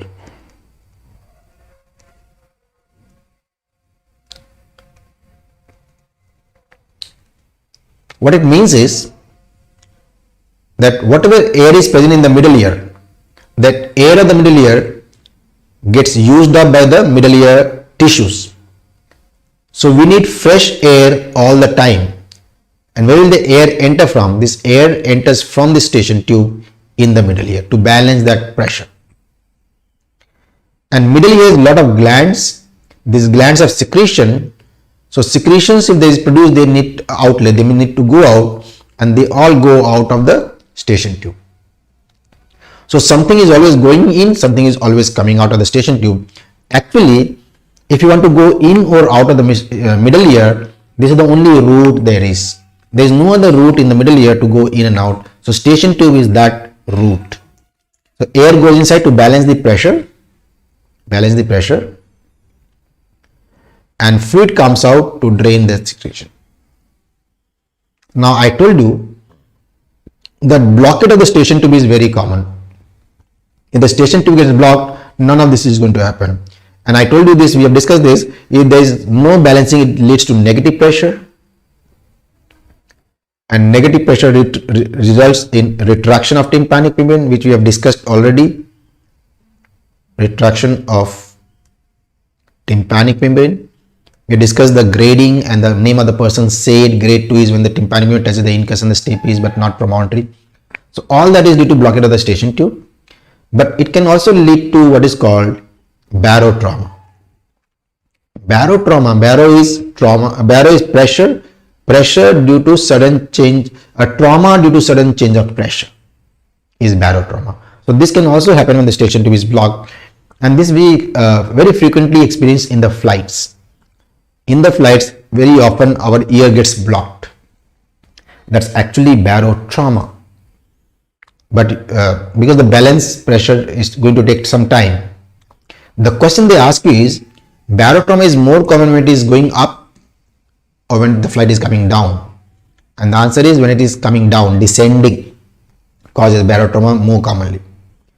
Then there is a secretion problem. So if the secretion is not drained, there is going to be a collection of the secretion in the middle ear. This takes some time, but it eventually happens. Now, if any fluid collection in the middle ear is going to get infected, and there is an infection of the middle ear now, which is called otitis media. Otitis media means infection of the middle ear, right? Otitis media is a very, very important topic. It's the most important topic of the year from the exam point of view, and it takes 2.5 to 3 hours to complete this topic. So we'll do this topic at the end of today. We'll try to complete this topic. If not possible, we'll continue till tomorrow. It's a big topic, important topic. So point is that if your station tube gets blocked, it may lead to these three problems. What are the three problems that may arise because of the blockage of the tube? A, retraction of the tympanic membrane. B, barotrauma. And C, otitis media. We have discussed barotrauma and retraction. Otitis media, I told you, we'll discuss. And that's why investigation of station tube is very important. Now there are many options. The best option is an investigation called tympanometry. A lot of people don't know this. When they ask you this question, which is the best investigation for station tube function, tympanometry is the correct answer. Then there's polygerization.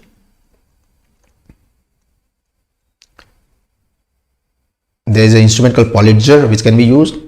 Then ink or dye test. You can inject ink or a dye. Ink is also a type of dye in the middle ear. It must come out of the station tube, it is functioning normally. And you can do catheterization. You can put a catheter through the station tube. So these are some of the methods of checking or the function of the station tube. So station tube, I told you, a lot of points. See, so many potential questions, and they do ask them from time to time. So please know station tube nicely. It's not difficult at all, but you have to know it. The length, which is bony part, which is cartilage, torus tuberosity, the muscles, the functions, problems, barotrauma, retraction, otitis media, and of course the investigations.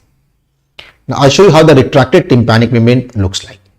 This is how a retracted tympanic membrane looks like. If you remember the normal membrane, I showed you the normal membrane. Look at the difference between the normal and the retracted tympanic membrane. So they are so different. Now I'll show you one of them. See this one. Can you identify the structures? Which is the handle of malleus here? This bone that you see is the handle of malleus, and this is the lateral process. Normally in the tympanic membrane, you can only see these two things. The tip, of course, is called the umbo. Normally in the tympanic membrane, you can only see these things. But here you can see this also. Incus. This is the long process of the incus with the lenticular process here. And you can see the stapes in here, the oval window area, stapes.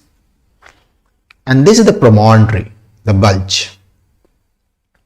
So you can see the promontory also. Now if you can see the promontory so nicely, it has to be grade 3, maybe grade 4. In grade 3 it is touching the promontory. In grade 4 it is adherent to the promontory. So this is either grade 3 or grade 4 retraction. Look at this one. Again, this is your handle of malleus. This is the lateral process. This is the incus. This is the area of the stapes, and this is your promontory. So once again, if you can see the promontory, it's either grade 3 or grade 4. So both these images that you see are either grade 3, grade 4 retraction, which is so different from the image of the normal membrane that we had seen. And this will complete all the important points related to the anterior wall of the middle ear. Now we'll talk about the medial wall now, the inner wall. Now on the inner wall of the middle ear, one thing you know already. What is the one thing that you know in the inner wall already is a bulge. Inner ear is also medial wall. The bulge. What is the bulge called? Promontory. You know this, and it is shown in the diagram also that I have drawn. Actually, inner wall has two bulges. There is one more bulge I'll talk about. There are two windows, and there are two more things. Now this is how I want you to remember the middle ear. I call it the rule of two bulge, two window, two nerve, two more things. One bulge you know is promontory. You can see the promontory already. This is one of the bulges. Now second is a bulge of lateral semicircular canal.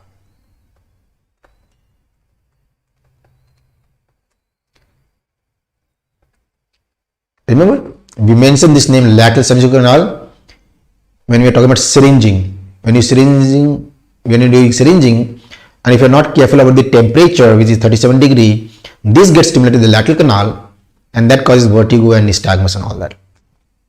So you can see the bulge on the medial wall of the middle ear. Where, look at the diagram, in the top corner, we usually draw the bulge of the lateral canal like this. This is how we draw the bulge of the lateral canal.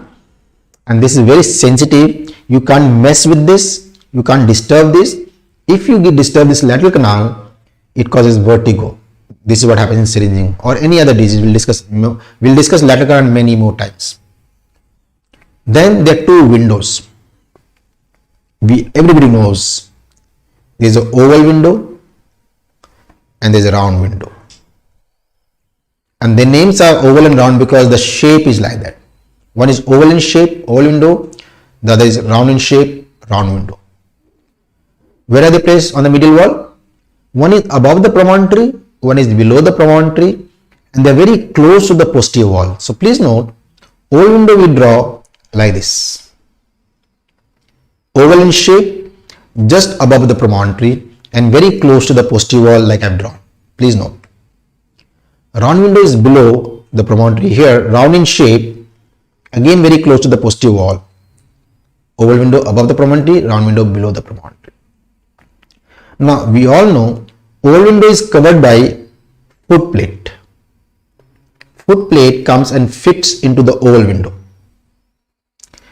And round window is covered by a membrane called secondary tympanic membrane. Secondary tympanic membrane. There is a membrane in the round window. And then because we already have one tympanic membrane, the main one, so we call this a secondary membrane just because it's a membrane. Easy one. These are easy, you know this. Now two more things. What are the two more things? One is called fistula antefenestrum.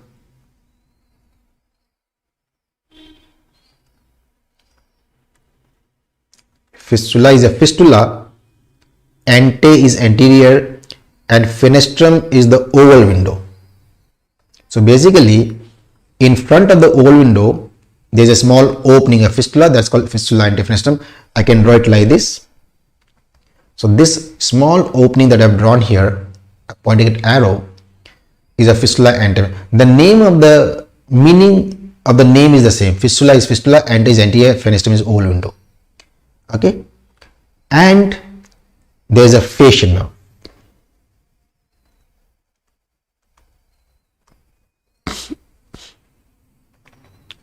Fascian nerve I'll show you, but before that, what is the importance of fistula antefenestrum? Why do we discuss fistula antefenestrum here? Why is such a small? Because it's a very important thing.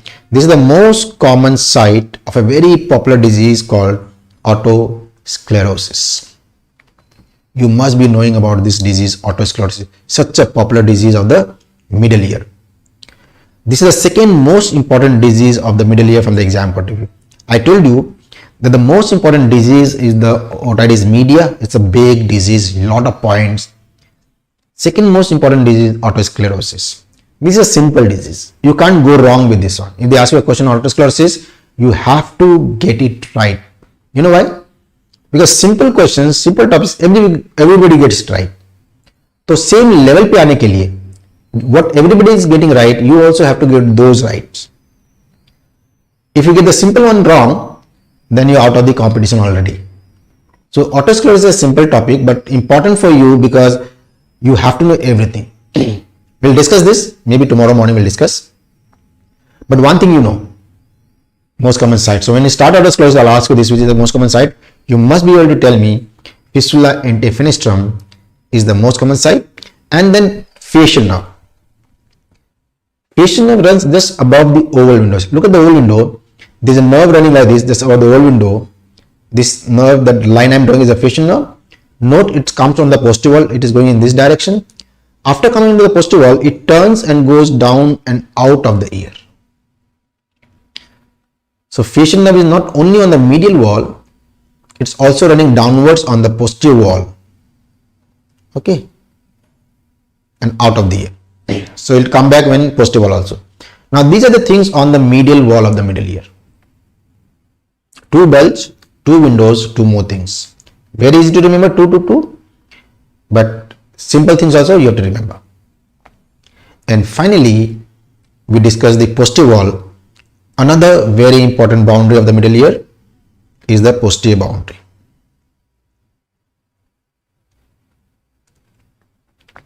Posterior wall is very important. And one thing on the posterior wall you know already. If I ask you what is that one thing that you know already, you know there is a fascian nerve. Isn't it? Now, if the fascian nerve is coming out of the ear from the lower end, there has to be a foramen here. Any nerve coming out of anywhere comes through a foramen, and foramens are very important. So this foramen is also very important.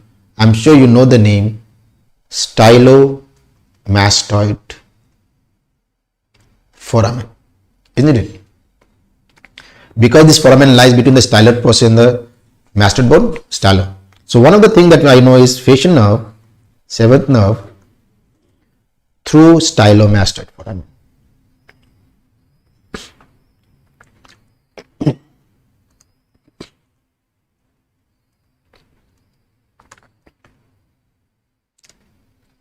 Fascian nerve coming out through stylomastoid foramen. Okay, very important. Now, so lower part of the posterior wall has a foramen. The upper part of the posterior wall has a door. There is a door here at the top. There is a door, and this door has a name. What is the name of this door? It's called adytus. The door is adytus at the top. And remember when I was talking about ossicles, I told you the three ossicles, malleus, incus, stapes, incus, the middle one, has a short process, and the short process comes and fits on the posterior wall. So now comes the chance to talk about this short process, which comes and fits into a foramen which is here, fossa, and this fossa is fossa for the short process of incus, and therefore it's called fossa incudis.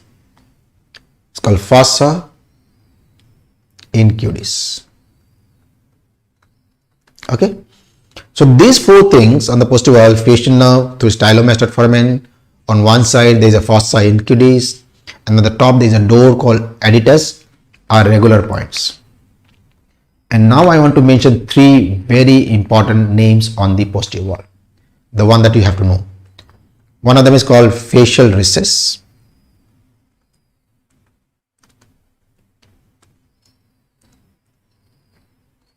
I call it FR. Second one is sinus tympani. I call it ST and pyramid.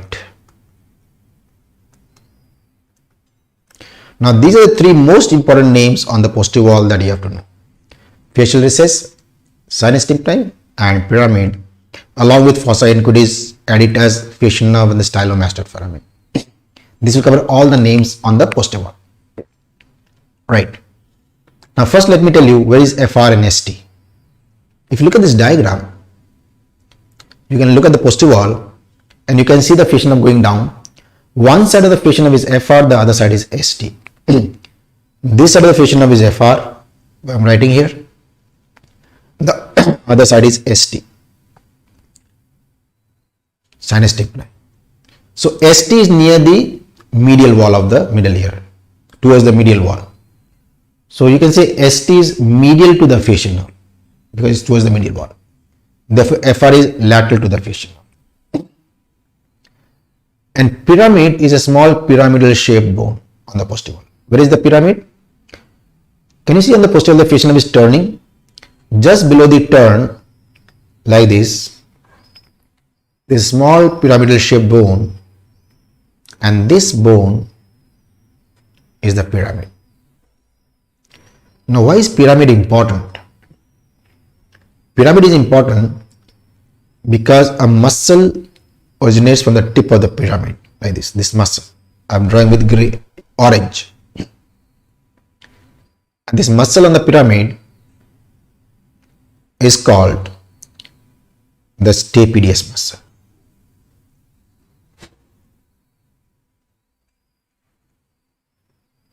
It's called the stapedius muscle. So we discussed one muscle called tensor tympani muscle from the anterior wall. Now there is another muscle in the middle ear called stapedius muscle that arises from the pyramid. Stapedius muscle is a very, very important muscle. Very important muscle. There are 4 or 5 very prominent MCQs from here. I'll tell you that. But before that, this particular diagram shows you almost all the important structures of the middle ear, anterior wall, medial wall, posterior wall, and you should be able to identify them. Of course, actual life they don't look like this. When we draw anatomy, we try to simplify things. I'll show you what it actually looks like, many of them. But as of now, just look at these things. And then I will talk about this stapedius muscle. If I ask you where does the stapedius muscle originate from, you know the answer. It originates from the pyramid. Where is the insertion? The insertion is the stapedius muscle, neck of the stapes. That's where you get the name stapedius, because it is inserted into the stapes. Nerve supply is important. Which nerve supplies the stapedius? Any idea? Close by there is a facial nerve. So a branch from facial nerve called nerve to stapedius.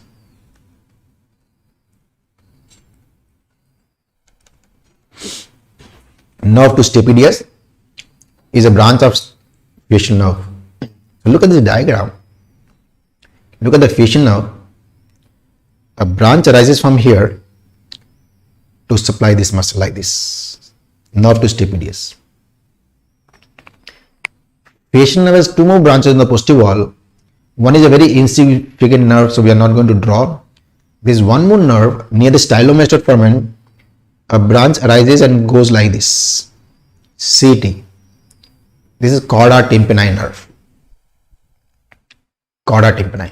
A branch of facial nerve near the stylomastoid foramen. I'll come to this. And there is a nerve to stapedius, you can see that. Now the most important thing about stapedius muscle is the function.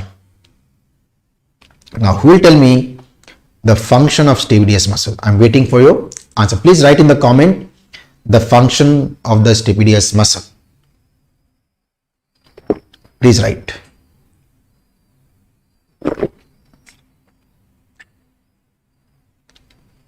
Anyone wants to write the function of the stapedius muscle?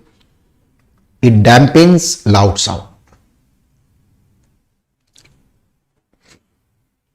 How?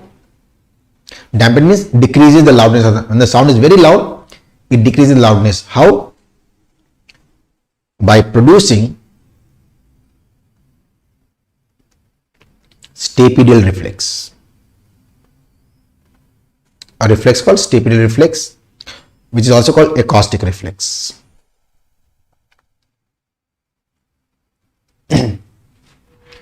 Very important. So the reflex is called stapedial reflex because it is produced by the stapedius muscle. The other name is acoustic reflex because it's related to the sound, loud sound. Yes, correct, Samir and NASA. Okay, very important this reflex. Now please note this very important thing coming up. Now suppose this is the right ear and this is the left side of the brain. If you give a loud sound to the right ear, loud sound, which nerve carries the sound? Eighth nerve, isn't it? So the eighth nerve will carry this sound to the part of the brainstem called superior olivary nucleus by eighth nerve. So this is the eighth nerve. It goes to this part of the. Now why I have mentioned superior olivary nucleus? Because it's a very special part of the brainstem, or you can say brain.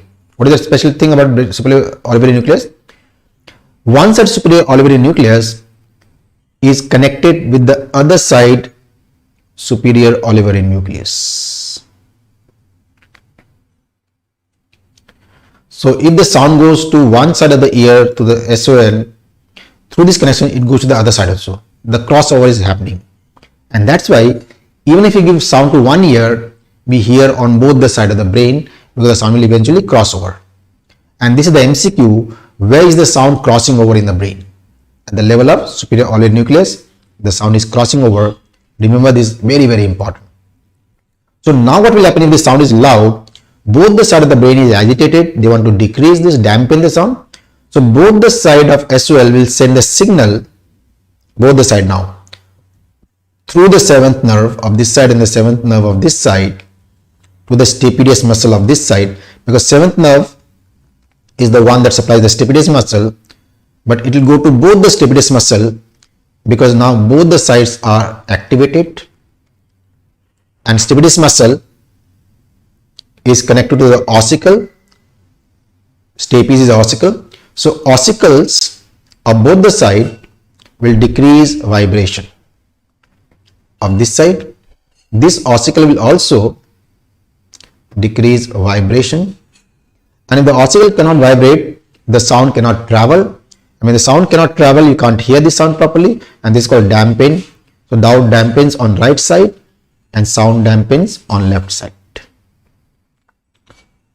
So this is what happens in a stapedial reflex. So the point is, even if you give sound to one ear, reflex will happen to both the sides and dampening will happen in both the sides. Okay. Now if I ask you, what are the main things I need for normal stapedial reflex?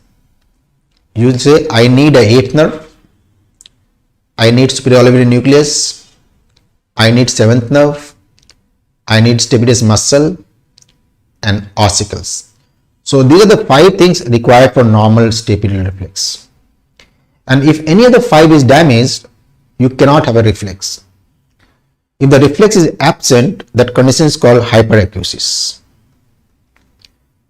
So hyperacusis means absent stapedial reflex, which means one of these five things is not functioning, either 8th nerve or superior nucleus or 7th nerve or the stapedius muscle or the ossicle.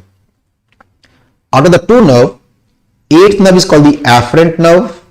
This is the afferent of AFF, and 7th is the efferent nerve, EFF. 8th is afferent, 7th is efferent.